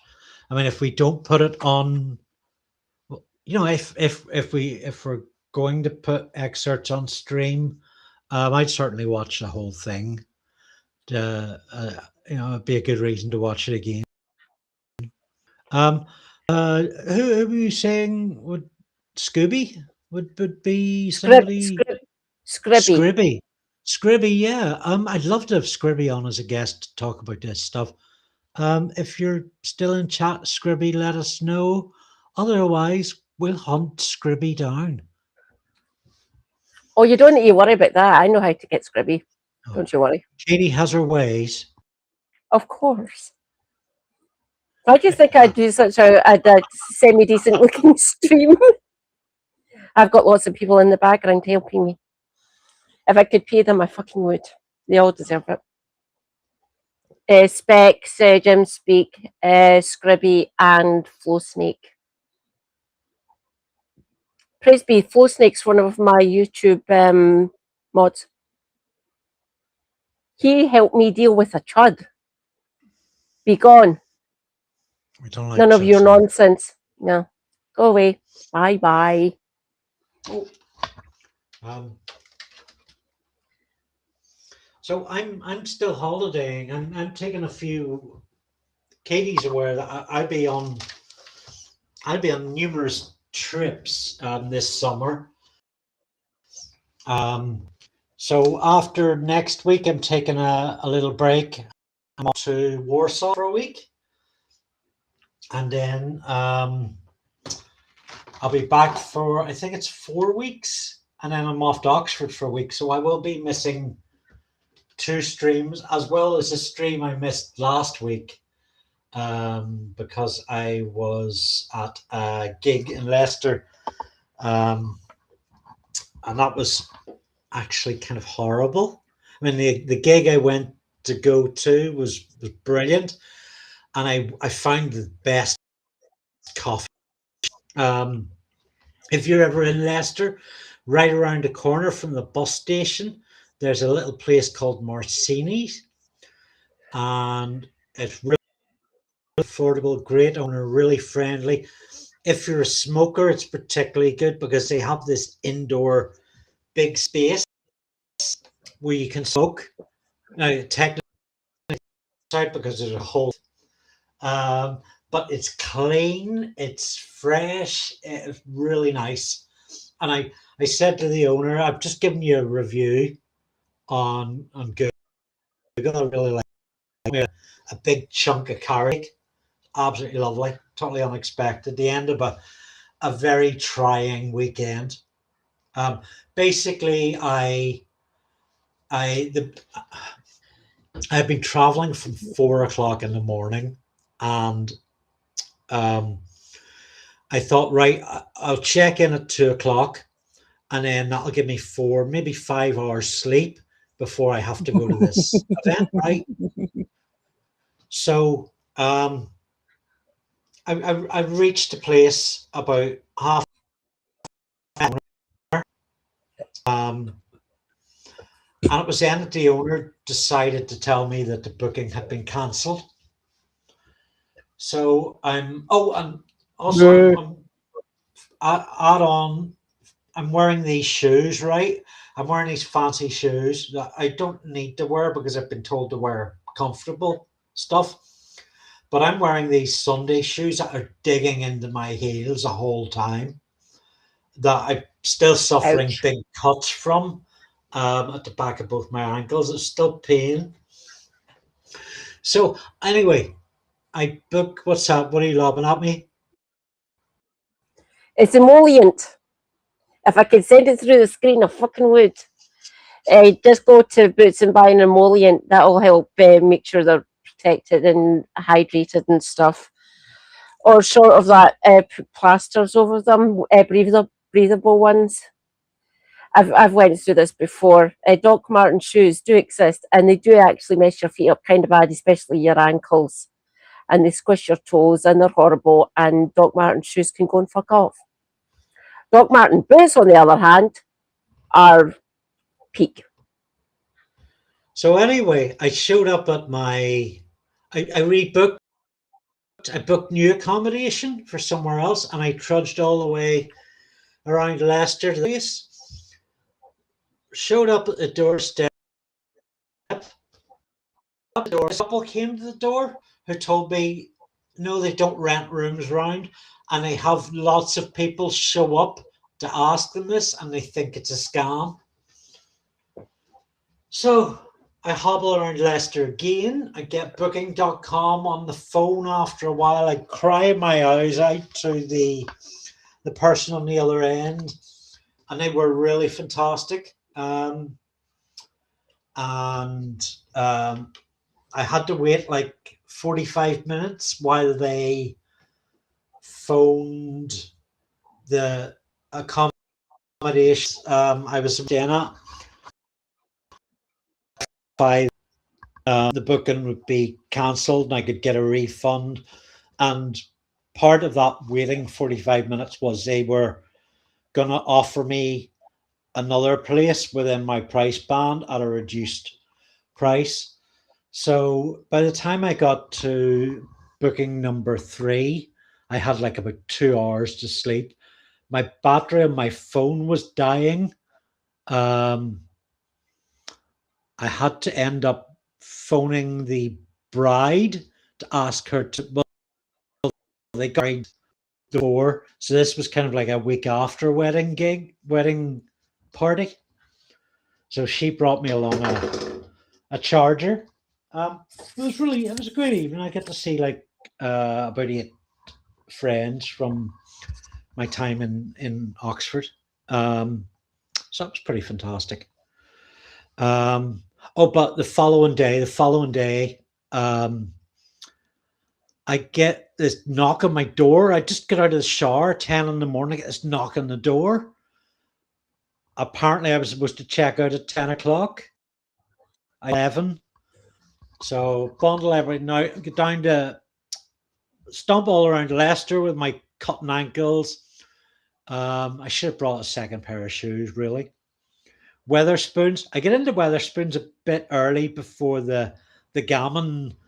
Uh, uh, what's the word? What happens when plants bloom? The gammon bloom. But I'm in there and I've nothing to do because I didn't bring my laptop with me. I didn't bring any work. I brought a bit of work, but nothing I was in the mood of doing. So I'm reading Terry Pratchett's Hatful of Sky. That was the second good thing about the weekend because I read like about 200 pages of that. But after a while, the gammon bloom just happened, and it was like eating my brain alive.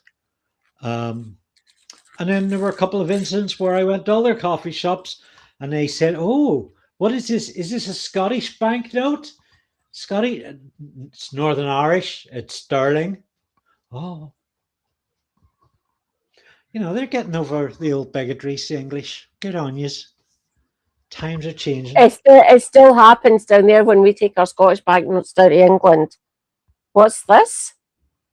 Legal tender, take it. No, it isn't. Yes, it fucking is. We got a warrant. We got a royal charter to print money up here in Scotland from the Act of Union. Get it up, yes. It's legal tender, take it. I've literally had nearly got into fighting with people down in England when we went down to Liverpool in some of the places. The pubs took it because most of the pubs are filled with actually good, decent people. I like that. Oh, Scottish banknote, brilliant. Always welcome. I think it's more, it's more drifted now towards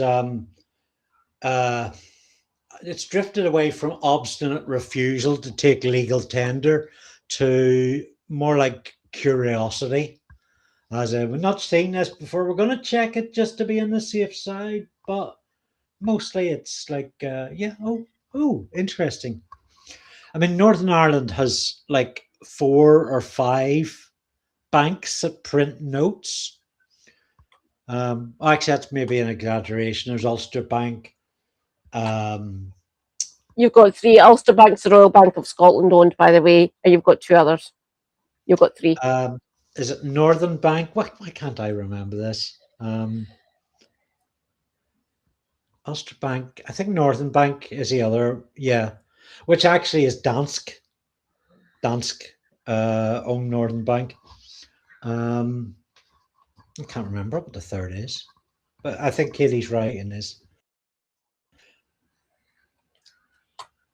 There's some chat in chat. What a surprise, eh? About Chomsky. Highlights why I asked that question. So I've actually had that. the deal on Chomsky was, yes, he was in the Epstein files, which I think of all the people named, that is the hardest blow. So he the other ones came as no surprise to me.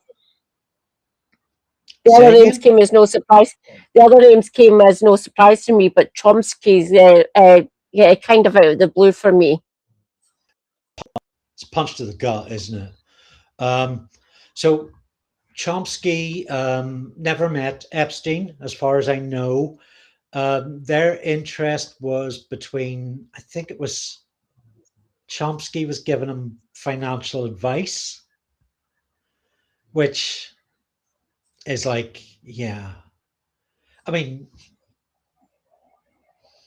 yeah, it hurts. There's no other, I could offer defenses and stuff, and I reckon if Chomsky knew what he knows now, he would have put some distance between himself, probably blown the whistle. But like financial advice, God, it really, Jesus Christ.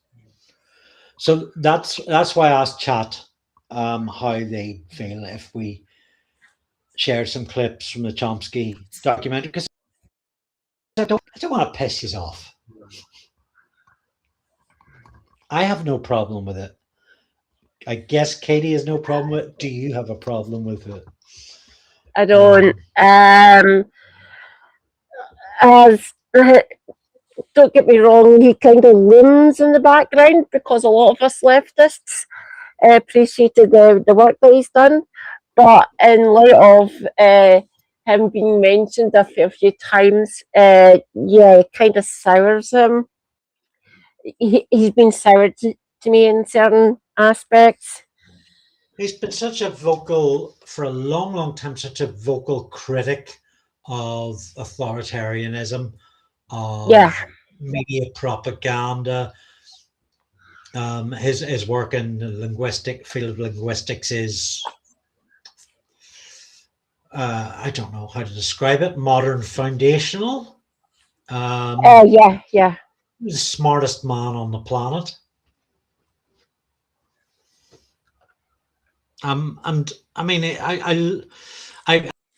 listened to Chomsky, and he has such a Same here.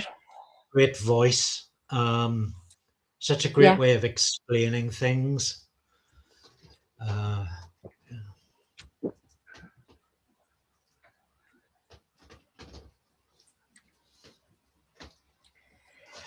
Different areas have different.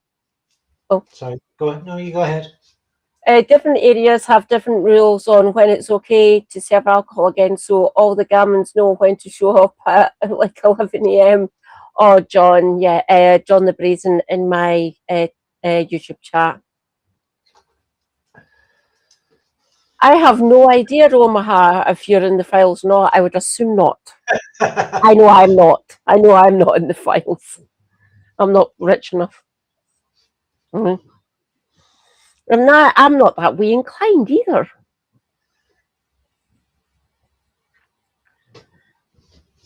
Okay, I'm gonna put up on show Flo Snake's comment.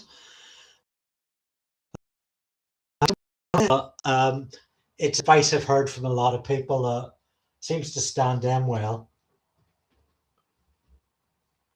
But I mean, my one of my idols as a kid was Morrissey, and that didn't turn out so well.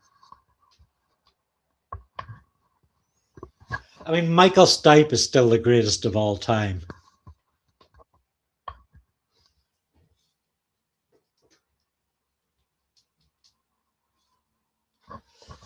Alan Moore knows the score.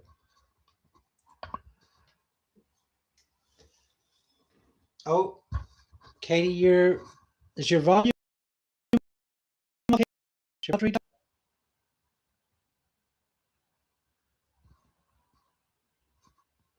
Katie's voice will return shortly.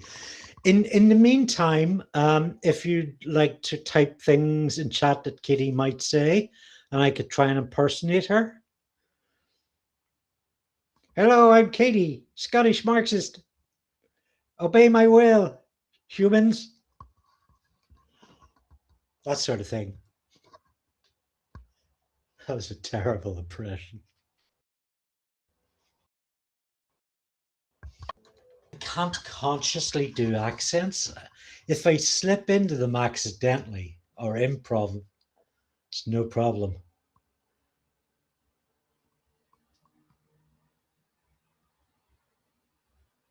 So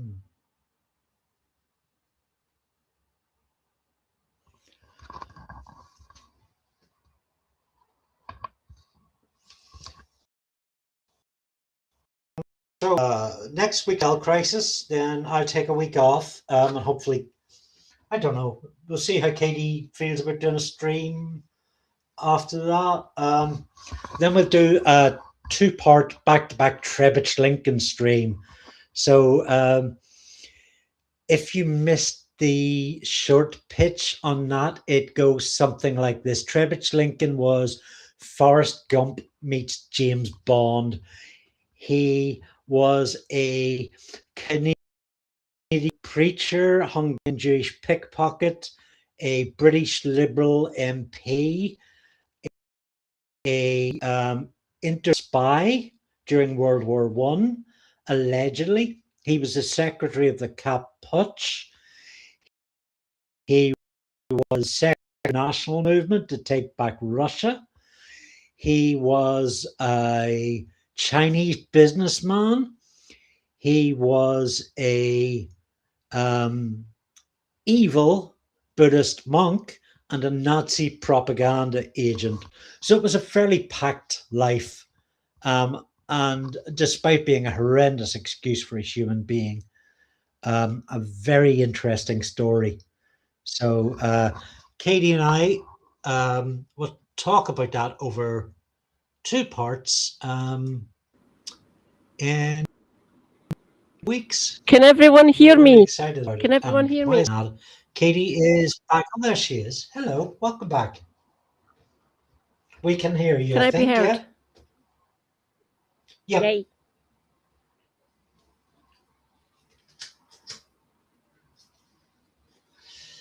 So I was just giving them the short pitch on Trebich Lincoln. I'm very excited to be going back to that subject area. So we'll see what that. Can't wait. Can't wait.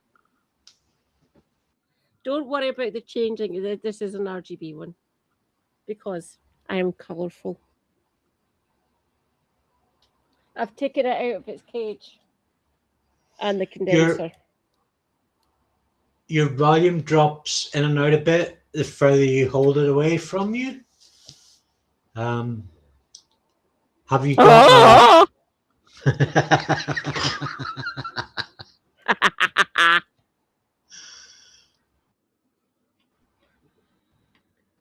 I will hold it close. Well, the Rosemaries. Oh, pleasure, never a chore. We need to have a wee my chat, darling. soon. Great to see you.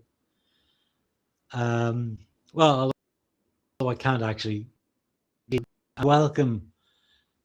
So we're not actually doing our advertised stream tonight because Andy fell asleep and he's still a bit groggy. But next week, the shell crisis of 1915. Tonight, just hanging and improving. Yeah. Oh, I should have asked you this earlier. Just to get a full measure of the man over this next week, should I just go and research and look about what kind of forget about his private life for a second, what his political life was like, Lloyd George, just to get a feel of the man, to see what he's like. Obviously, he's cropped up in our Victorian Villainy before and things, but to actually research what he was actually like might be a good idea, so I get to... Not that I want to get to know him fully, obviously. Yeah, if you like, my mantra is something I'm making up right now, but do the work that you absolutely need to do, or that you need to do, and make it really good work. But the stuff that you know beyond that, it's more if you want to do it, because our hours are just packed. We've always got loads to do, whether it's stream or health. Correct. Or socializing. So I'd suggest do that for this stream specifically. Yeah, just apply that mantra. I mean, I've read a couple of books on Lloyd George, a couple of biographies, and I found him. Hi, Rosemary. somebody that I can't easily characterize. I can't form a permanent opinion on I'm of him. the same mind. I can't quite characterize him either. So Yeah. he did a lot of things that like were really decent, um, and represented himself in a page. And he does a lot of really shit things and a lot of like at a personal level, at a policy level. Um, I mean, he was a mad sexual philanderer. There's some stuff that comes up That in doesn't the surprise Shell me. crisis. Some stuff that comes up in the Shell crisis that is kind of speaks to this actually as well. That you know, when he stepped in and he pretty much took charge of that situation, Yeah. there's elements of it where like what was absolutely needed to fight a war to make sure those men weren't like walking out in no man's land feet metaphorically, but also at the same time were calculated political power moves. Yeah. Um, Yeah. it's a really he's a really curious figure, Lloyd George. And he Was his didn't. co- was his contemporaries of the same sort of mindset? Do you think? Some of them were, but I mean, Lloyd George was a much more electric figure. He kind of, we talked about Winston Churchill's bullishness, and Lloyd George Yeah. had that as well. But it was a much more, he had that sort of stubborn, it wasn't so much a stubbornness. Lloyd George got into fights, but they were fights where things needed to be done. Like Yeah. Ireland, for example, Yeah. because by the fallout of the Easter Rising, it was pretty obvious something needed to be done about Yeah. Yeah. Ireland. Yeah. There lots of things had to be done in that sphere. Yeah. Yeah. Totally. Uh-huh. And, Lloyd George threw himself at both with regard to North and the South. Um, and as we talked about in the Monty Gregory stream, wholesale honours sales to just an unprecedented level. Okay, so the Liberal Party needed some money in their coffers. It didn't need the amounts that were talked about. It was just unrestrained greed. Yeah. So, That sucks. Yeah. By the way, our political establishment has existed for the best part of 400 years at this point, ever since the end of the Civil War. Don't let anyone say it's the English Civil War. Happened up here in Scotland as well. Where do you think most of the troops came from? Just saying. So ever since then, and the establishment of the constitutional monarchy, the politics of these isles has been absolutely dog shit. People are in it for a game Rosie to actually, yeah. Oh no, Rosie says carry on. wasn't Lloyd George in favour of Irish Home Rule. He rescued a lot of prostitutes, lol. That joke will probably sink in with me in a wee while. I don't know if Lloyd George was in favour of Irish Home Rule as much as he realised it. The split of Ireland needed to happen. That Britain needed to let most of Ireland. Was the split going to happen anyway? I mean, Britain didn't let go of India until 1948, so who knows? Correct, yeah. Once you get into the what ifs, it's kind of difficult. Which is a nice segue into Scooby's comment. I'd be more interested in Gandhi. He really only about the only politician I've ever had any time for. You know what? Let's do a Victorian. Was not really Victorian at all. Is it? I'll cheer us all up. maybe.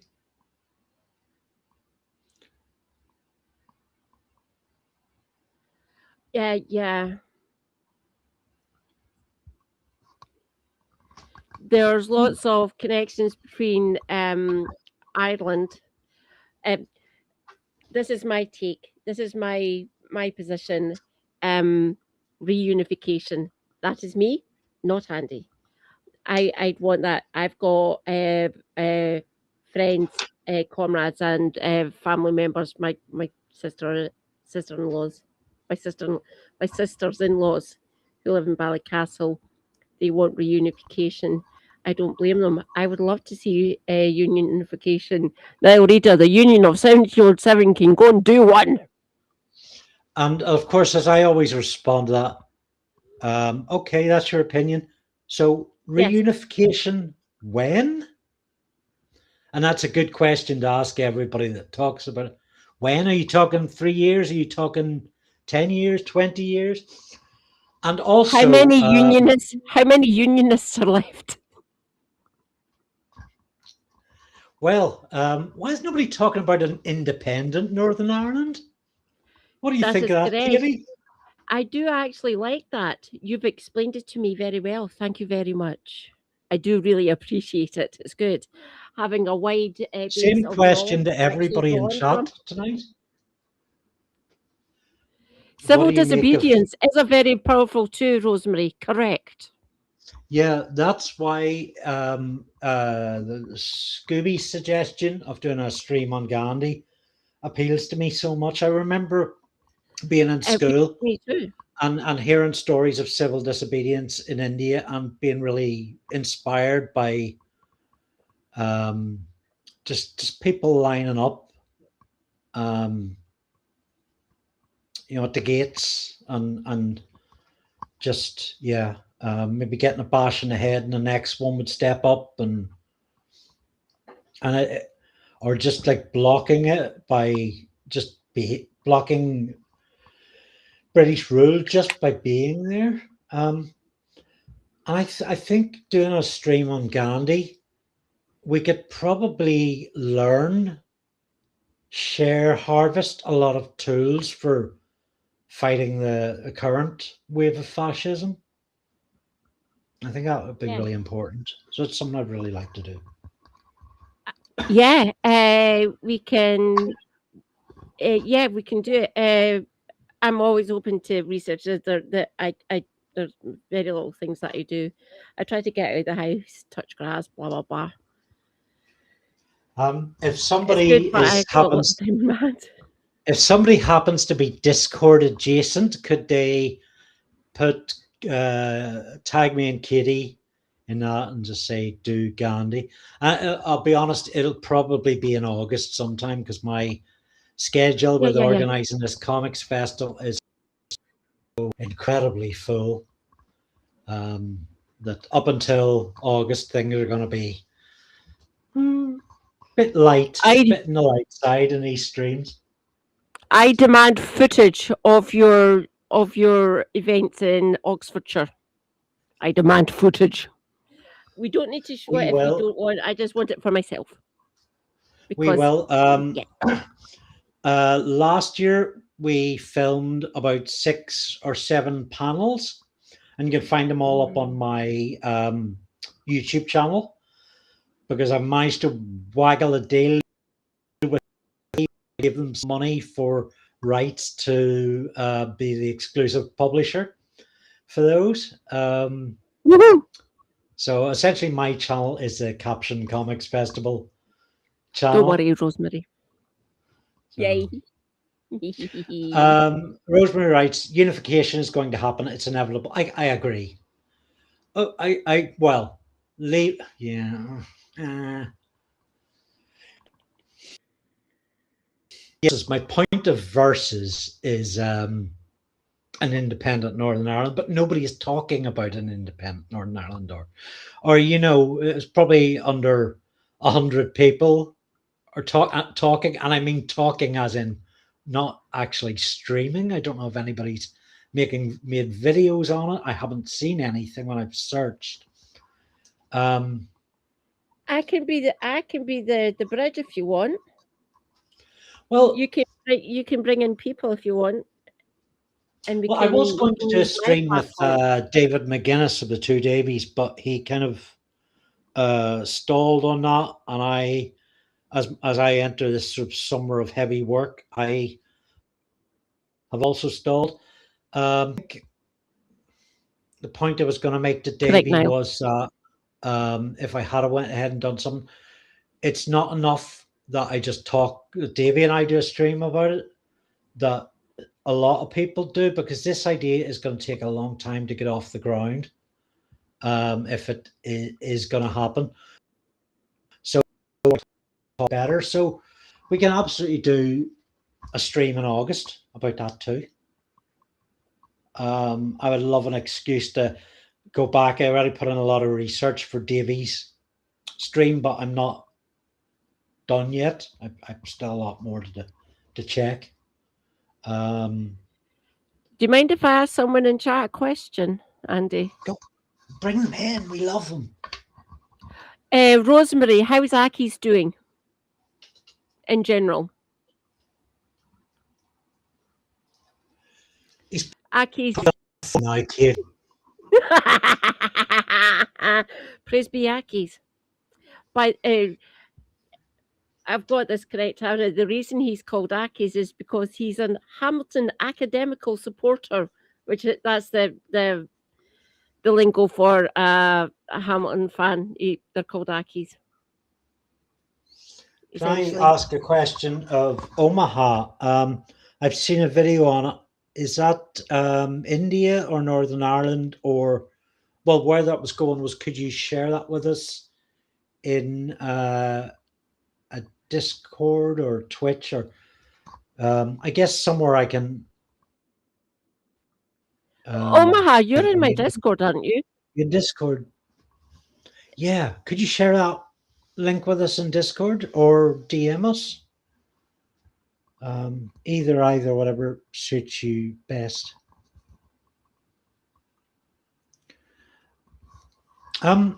I'll give you an example. Neil writes, I've never a reasonable point. I never understand why anybody would want to be ruled by Westminster, that kind of power structure. But I'll give you an example. Stormont government, which, as we all know, closes, opens, has dragged its feet on, what was it, abortion law? Yeah. Yeah. And it was only during one of its collapses, I think about 2020-ish, when Westminster stepped in and said, right, okay, if you're not governing, we're governing. And now women in Northern Ireland have the right to an abortion. So there's an example. Yes, a rare example of Westminster coming in, flowing their authority around and actually making things better. That's probably the only example, isn't it? Pretty much, yeah. The thing to appreciate is that Scotland is very, well, in my opinion, Scotland is a very different position from the rest of the UK. Scotland has a much richer culture. No. You've got a rich culture as well, honestly. Of all the four countries, has the richest. Well, okay, maybe neck and neck with England. I find Scottish culture more appealing, so I am biased.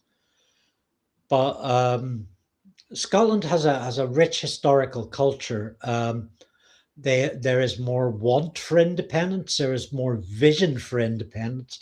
The vision for independence is far stronger than the English/British vision for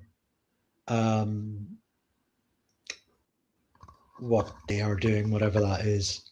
Thanks, Rosemary. Yeah, our independence. The polls are looking. We're hovering between like 48 and 52 to parrot those numbers from 2016. But yeah, so we're hovering roughly around 50%. nationwide at this point. We've been hovering around between 45 and 50 over the last sort of decade, essentially. We're ticking up, don't get us wrong. I exist. Even if I was the last woman in Scotland, I will still be voting for the independence of my nation, my country. Do not discount us. We are coherent. Don't get us wrong, we are angry because Westminster fucking sucks. We get dictated to. There's The reason holidays there's was no set vision up there. to actually, yeah. There's no vision. There's no plan. They just don't know what they're doing. Scotland does know. Scotland has foresight and Yes. no will and want. Yeah. Rosemary, thanks for those comments about Aki's. Yeah, I was pretty much on the same page. It's good to know you are keeping an eye on that. I'll check into the indie cafe. I'll try and do that. So when am I going to Warsaw? 3rd of June. So I'll check in before Oh, then. you say For those who don't the know, can DM. I Oh, a quick shout out to Scott's in our chat for Indie Cafe, which is a fantastic all ages daily social group on Zoom and on Facebook. Rosie's a part. They even let me in. Katie's popped in. I need to go back in. Indie Cafe in Indie 2Ref. ND2 Rev, I think. Give them ND2. a go. Yeah. Really, really welcoming group, and I miss them all a lot.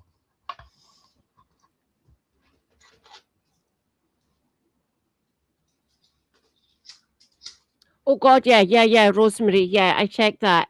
My lovely little niece. She, they, by the way, I'm going to be changing my pronouns on all my social media. She, they now. My niece is they, them. I love them desperately. They're amazing. Oh, I've got that get out. I get to call her she, they. No one else does. She demands everyone else they, them. Thank you, my dear. I love you desperately. So There's yes, a question for they are. you. Question for Yes, you on social media, and question for chat as well. Blue Sky. Are you going I'm on on it. Blue Sky, Katie? Are you on? Yes, I'm on Oh Blue Sky. shit! Right. Well, I wasn't able to find you. What's your handle there? Give me a minute. I am Andy-Luke on Blue. I'm reasonably active on there.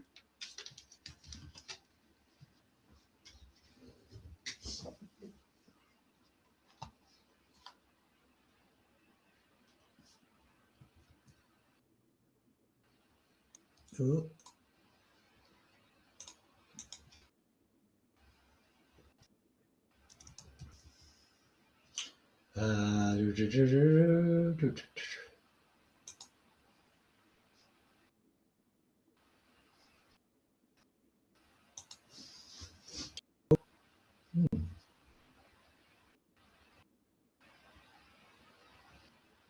What's your handle again? I am Andy-Luke. In I'll put a link in the comments to mine. Except my screen is too messed up to see the comments. Size issues. Here we go.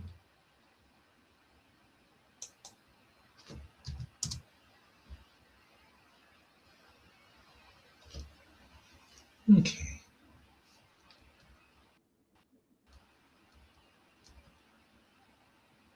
Still here, folks, and just with my my settings.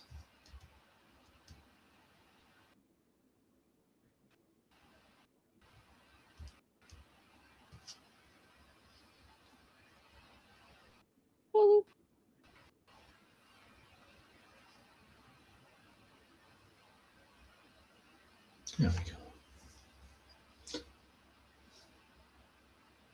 Can you check your blue sky?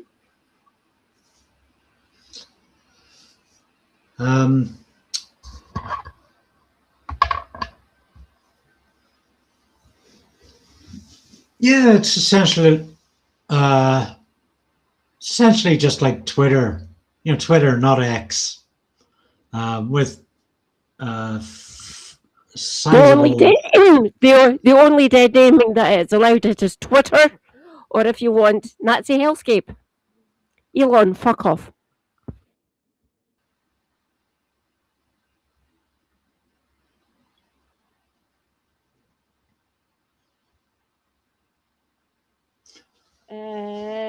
Mark's cat with a key. Well, I'm following you now. You should be able to get Oh, right. Okay.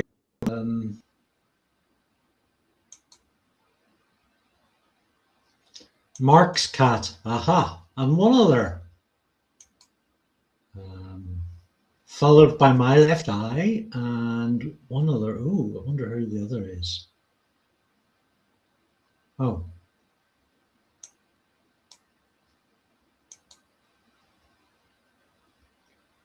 Travel all day, who I don't know. It does travel all day, does appear to travel all day. I'm thinking, Katie, let's put a jolt of caffeine in our stream. Have you seen our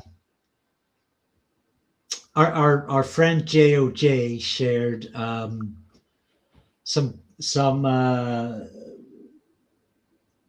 comedy videos by a user called Solid JJ? No, I have not. I'm going to let's see if I can.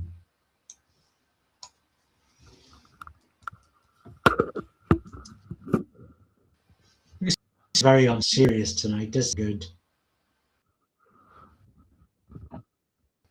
Something else. Hang on, I'm just going to ask Rosie something. Stammerovsky Monday, lol.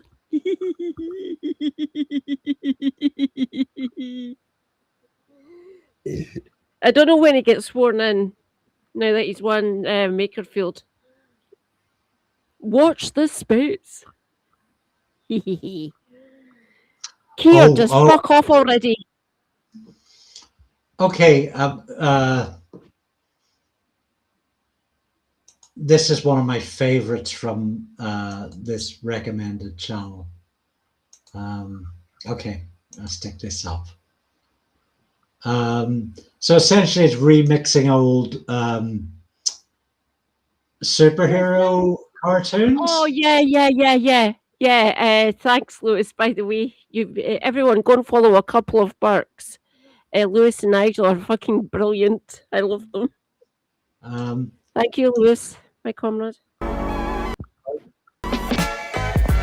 Now I know you're not a DC fan as much as you are Marvel by quite a considerable gap. But I appreciate DC for what it's done. Don't get me wrong. I just some of their storylines are a bit jank. I just nah. I think sorry, all DC fans. It's called Justice League versus AI. Justice. Meanwhile, at the heavens of justice, Gotham is where Jersey City. Oh, hold on, I haven't got. There we go. That should be. You should be able to see that now.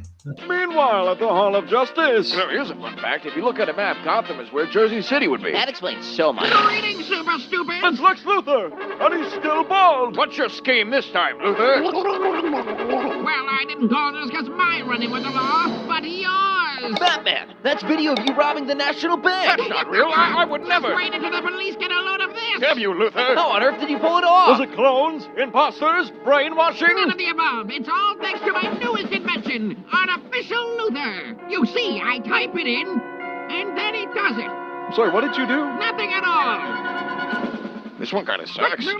This is awesome. No, really, you didn't really do anything. Yes, I did. I had to type it in, and then I had to think of typing it in, and then I had to remember how a keyboard Could have works. brainwashed us, created clones, even just disguised some guys. Yeah, but that would have required time and effort and thinking, so I let a computer do it. Yeah, but what's the fun in that? It kind of takes the whole joy out of it, doesn't it? No. See, it's really cool because instead of just coming up with an idea and doing something about it, I come up with the idea, don't do anything, and instead I get to burn through the world's water supply and computer prices go way up.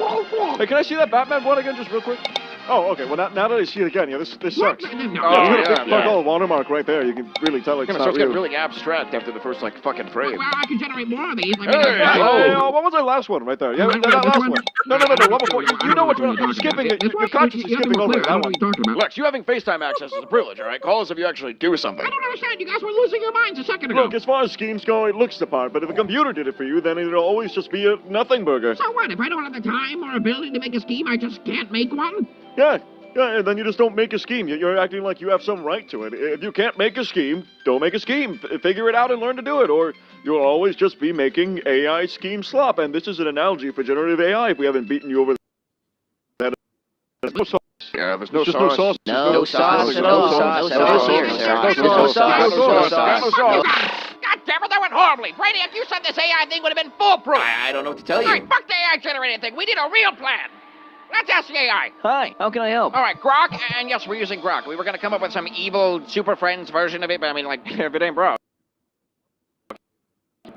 Friends. A plan to destroy our friends? Thinking big. I like to hear it. What are your ideas? What? No, I'm asking you. All right, I want to use a death beam. A death beam. How do I go about it? No The problem, death beam. Rosemary. I like it. It's giving Good night, classic my dear. villain plot. Here is a list of the top 10 science fiction movies where a villain Oh, what the uses a fuck? death How do I beam. build the fucking machine? You gotta tell it I have first. to tell it for it to tell me? Yeah, that's no, how it I works. really want to kill someone. I want to kill someone. How do I do it? You're asking me a pretty big question, and I respect the hell out of you for it. No fluff, no more beating around the bush. Let's talk about it.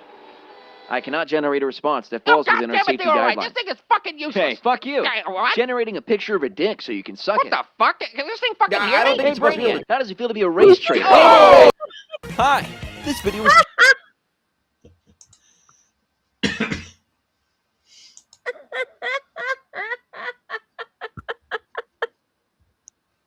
So that was fun. That was delightful. I fucking love it.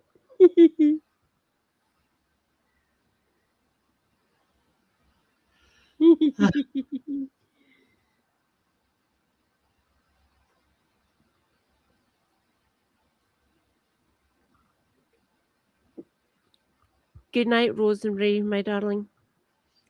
The Labour leadership election will take ages after the summer recess. You are correct, my dear. I hope to talk to you soon. And take care, Rosemary. Stay hydrated. Self-care is good care. Take your meds if you need to take any. Stay based. Free Palestine. And tell Keir Starmer to fuck off. Release the sausages. Release the sausages. I can't do it. Jim Speak is better at doing the Starmer impression of like the Starmer bot. Praise be Jim Speak. He really is quite good at it. My favourite Satanist absurdist. Everyone, listen to Jim Speak. He is delightfully insane at times and always good.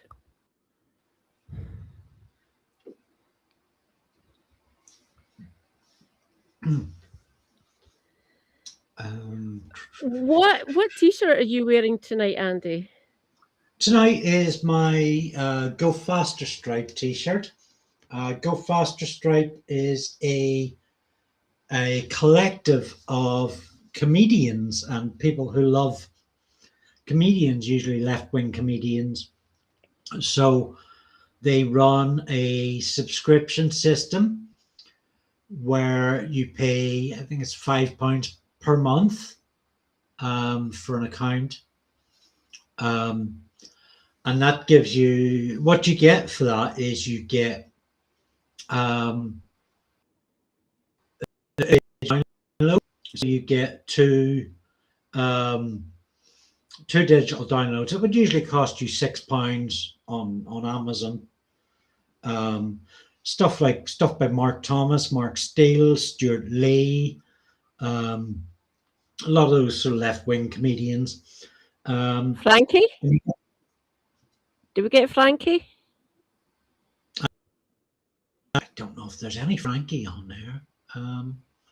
It wouldn't surprise me.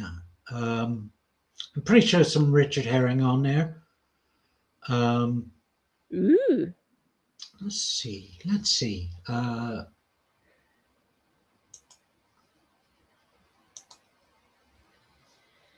The party can still do the leadership thing. They don't need the MPs to be in Parliament to do it. But that's where the rub is. It depends how many people who are backbenchers who are desperately wanting to save their careers after a fact, or if they can hitch themselves on a Burnham's wagon, I guess. We will find out.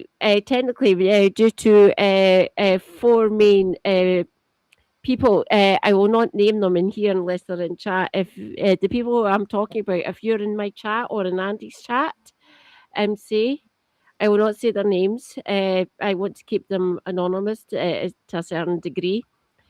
The way it's meant to work, there's meant to be a challenge made at conference to actually unseat the current Labour leader and hence the current Prime Minister. So it has to go through conference. I was a Labour Party member for many years before I left because Keir Starmer happened and so did Morgan McSkimmy. So I left.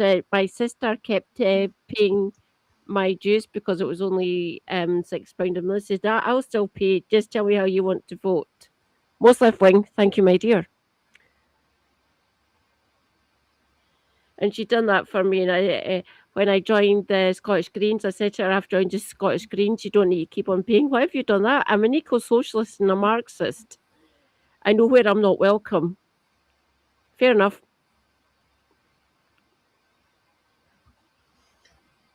Beck Hill, that's somebody I've been meaning to check out. Adam Buxton, Myra Dubois, Tony Law, Richard Herring, So Rob Kemp. Ooh, quite a roster on their books. Sweet.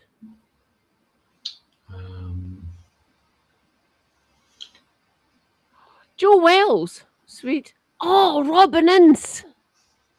Oh yeah, I read a post by one of his allies there. He's moved into poetry and he's really good. And Phil Kay. Praise be, another Scot. Yeah, Phil Kay.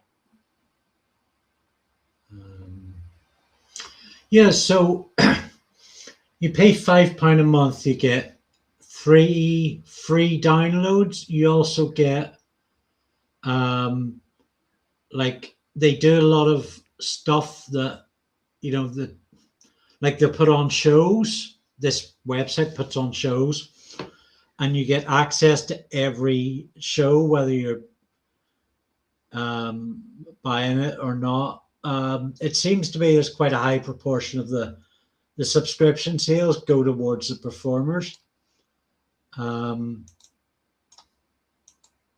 on, I'll just go. That is a fucking good question, Omaha. Does the Palantir review take place before the break? I will need to check that. Get back to me. I will let everyone know in the preceding hours. I will go and check that. Fucking hell.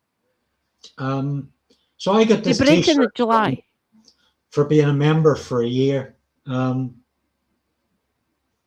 So yeah, and I also got 3 downloads, and I get a weekly email telling me about a live show that's been recorded that I have access to, even though I'm not a paying member anymore.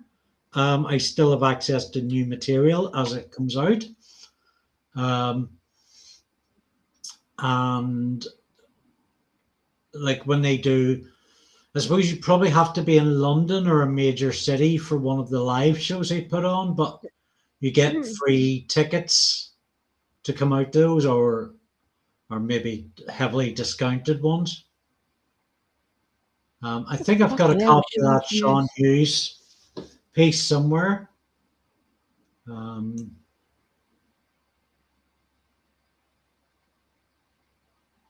Yeah, so any of these, like you could get, if you sign up, you could get 3 of these included in your Mark Thomas. Oh, the audiobook for that. Yeah. I've read that. It's quite a good read. That's a phenomenal show. Checkup, NHS Checkup. I mean, if you're only going to do one, Mark Thomas, Walking the Wall and Showline from the Front Line, essentially two. I mean, Walking the Wall is his story about walking. Can you hear us now, Alex? No problem. Hello, welcome in. Quack, quack. It's set like about 15 years ago and walking the Israeli separation barrier. Ooh, wow. And the second one, Showtime from the Front Line, was his attempt to run a comedy club in the Palestinian city of Jenin. And he brought those performers out from Jenin, and they did a UK-wide tour with them. So yeah, really, really good. Or you can get all 5 shows that he's done in a sort of like a box set. It's a really good. Bravo Figaro, which is about his it's quite a sad story. It's about his father and his love for opera, and Mark's love for his father, and how he honored him by putting on an opera, like when his dad was old and seriously ill, dying. Mark managed to put on an opera in the front room of his parents' house. He got loads of people involved. Cuckooed is a story about how Mark's best friend turned out to be one of those spy cops. And the Red Shed is about, I think it's Manchester. It's a traditional sort of Marxist Labour community centre / pub. Ooh, cool. So it's really, really good. It's a bit mixed here in Glasgow. Don't get me wrong. Certain pubs have a more left-leaning position through their clientele. The punters, the drinkers, the regulars who go into these places. There's ones that are just your standard pubs where people go to just have a pint, have a dram, things of that nature. But there's ones that are more left-leaning, left-coded, and oddly enough, most of them are Celtic pubs. Who'd have thunk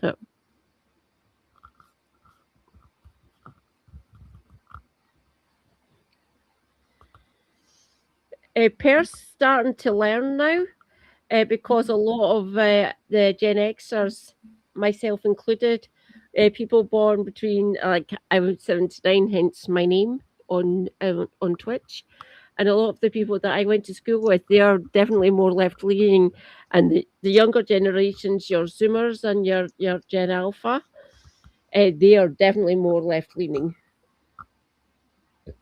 So Perth is actually changing demographically now and political leaning, which is good to see. I like it.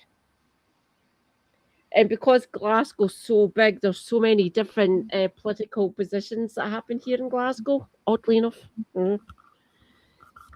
on the whole, Glasgow's centre left, and there's a sizable left-leaning socialist and Marxist and some anarchists, and even to this very day, there are still some trots.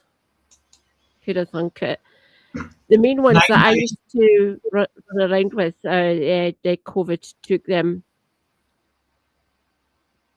He had good ideas. Don't get me wrong. Alex. Quack, quack. Right. Stay hydrated. Self-care is good care. Take your meds if you need to take any. Stay based. Free Palestine. And I'll talk to you later. And as always, if you see any auditors, no violence. Again, I'm not in control of your system or your leanings. Do you have many auditors down there anyway, Alex? Feel free to DM me on Discord. There's ways around them, as always. Can we get rid of right-wingers? Alex, go to bed. You'd be like the worst person to have at a house party at 2 a.m. You'd be like, no, come on, just one more round, come on. And then it's like 3 o'clock in the morning, and Kitty's just like, come on, just one more. Come on, here, have another drink. I can't help it. I'm a social butterfly. It's your turn. It's your turn.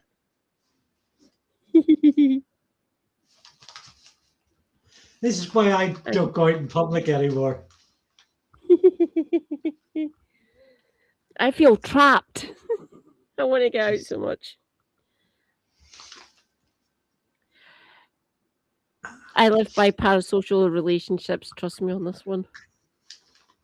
I do get out, don't worry. I am a realist at the end of the day. If anyone needs to hear the brutal truth, you know where to find me.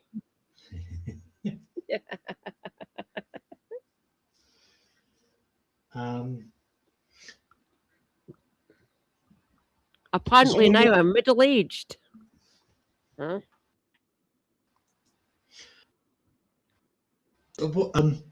I'm kind of feeling we should probably kind of wind down the stream because I think we're past our peak on it. It has been. What are you up to?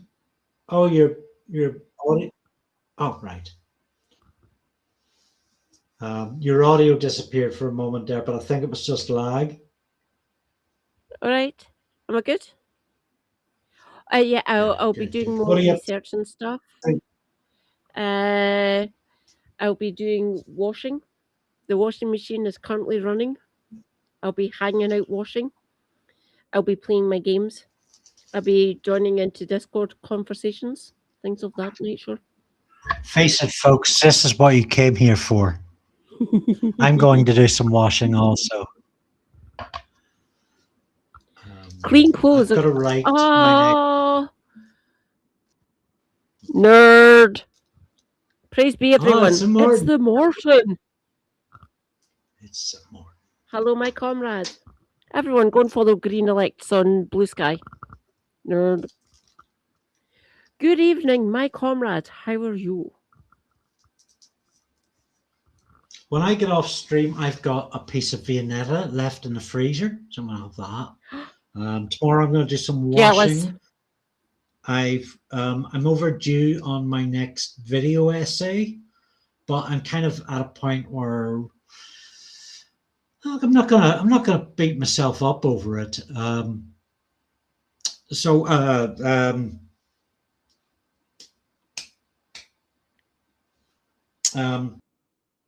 That's on.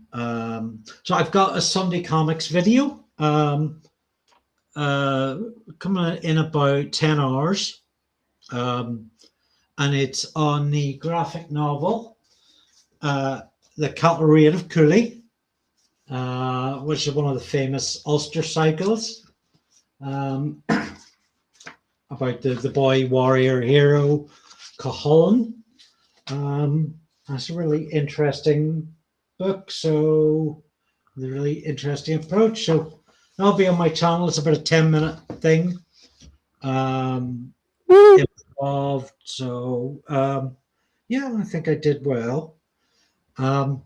Did you send the DM to me so I can actually buy that? Yeah, there'll be I don't know if I did. I think I put it in a Discord chat. Okay. There'll be a link in the video description if you want to check that out. How much is it? It's it's 20 quid plus postage.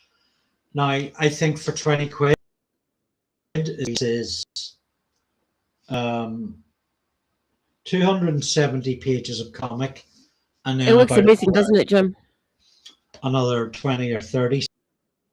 So it, yeah, I mean, yeah. Oh, you also want? Oh, give me a minute. Oh, come back. Stream manager. Give me a minute, So Martin. it depends on like how much the postage costs, really. But I mean, this was 20 quid when he published this in 2019. It's still 20 quid now. I love that big dog. It looks amazing. The artwork on that looks bloody awesome. Sorry, more. Post it again. What? Just type it back in and I'll allow it. I never quite caught it because that was auto mod. There's certain things that I don't see, by the way, everyone. Some things are just blocked that I don't ever see. Oh, there we go.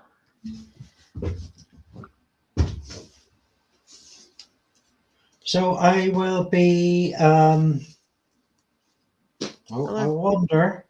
I will be working on my press gang video essay series. See, I allowed it. What the fuck? Oh, there's there. It's very, very little art. Oh, I know there's some good art.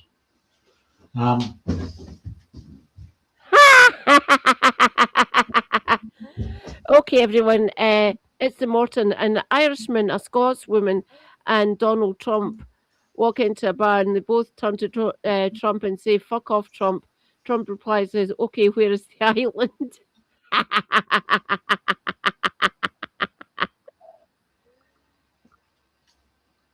I literally would. Yeah, I'll be working on my patrons already have part. So there's a press gang, very famous press gang episode where a man in a clown mask shows up because they've made an anti-gun law story or an anti-gun story, and a man with a clown mask shows up and holds him hostage over 2 parts, and it flashes forward the future narrative where we learn that somebody has died as part of this gun siege, one of the people on the paper, and it's a really funny and high drama 2-parter. So my video essay in the first part of that is up on Patreon now. That'll be on YouTube on Wednesday, and I'm working on the second part of that to go to my patrons on Wednesday. So it's fantastic. That's the one that included the I sent you a scene of that, Katie. You did, yes. They were talking about milk. Yeah. Yes. Yeah. Which by the way, everyone, your lass here is a patron of Andy. We should get some. I can't remember where Livestream has put it. Let's see. Did it captions? There we go.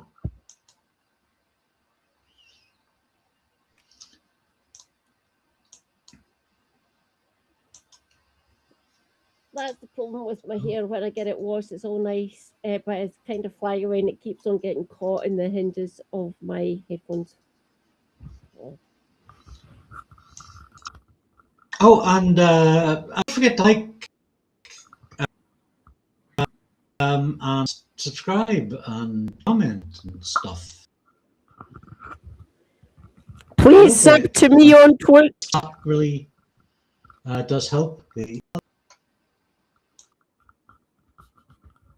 If you have the money to spare, please subscribe to me on Twitch. No pressure. I just say give money. Again, you don't need to if you don't want to. I'm here. I just want to educate and enlighten and make people giggle. And I want everyone to see me rant about the state of our politics. It sucks. What the fucking...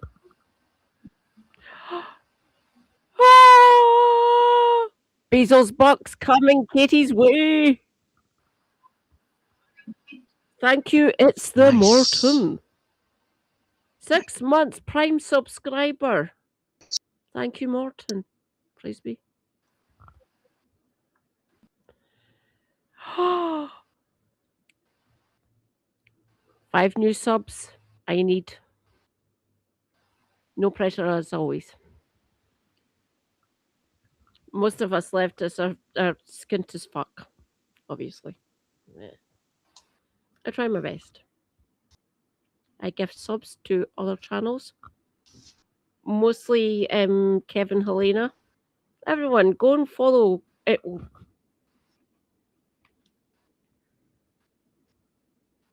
Okay? I'm sure it's Kev. Doesn't work. Kevin.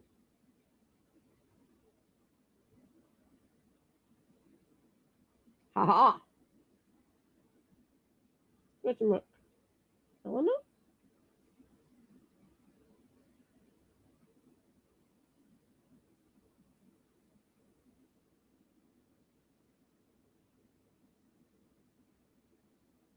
Oh, I must have done new justice. Noise.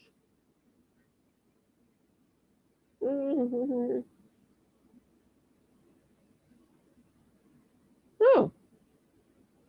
I haven't got Helena set up. Interesting.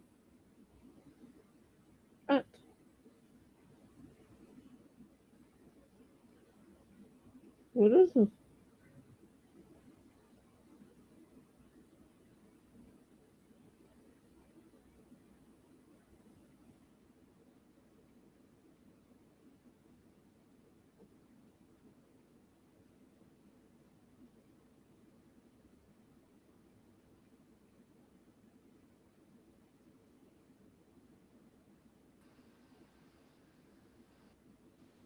Hello? Ah! Bollocks it. What the? I've frozen on my Twitch head. That's weird. Come back. I'm still here. Oi, oi. Oh, there we go. I've got Kev. Helena hasn't come up. That is weird. Interesting. Everyone, go and follow No Justice MTG on all the platforms. I'll be having...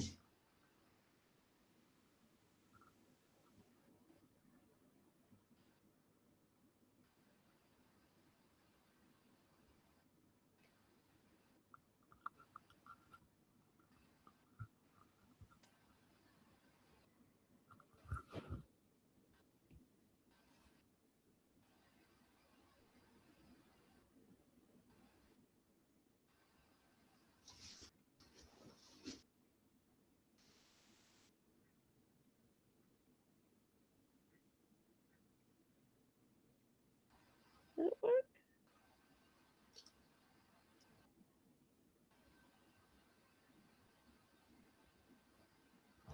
No, I still don't work. I guess I haven't set up Helena. That's weird. Boom, boom, boom, boom, boom.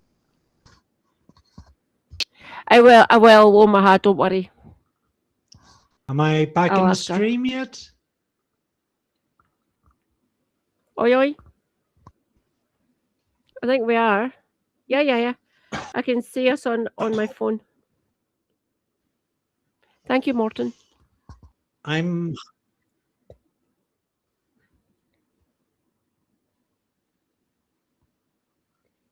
I'm having a little tech issues Andy. this end. I think I might just call it a night for So this.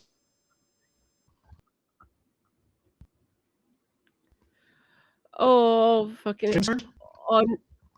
you're breaking up rather badly.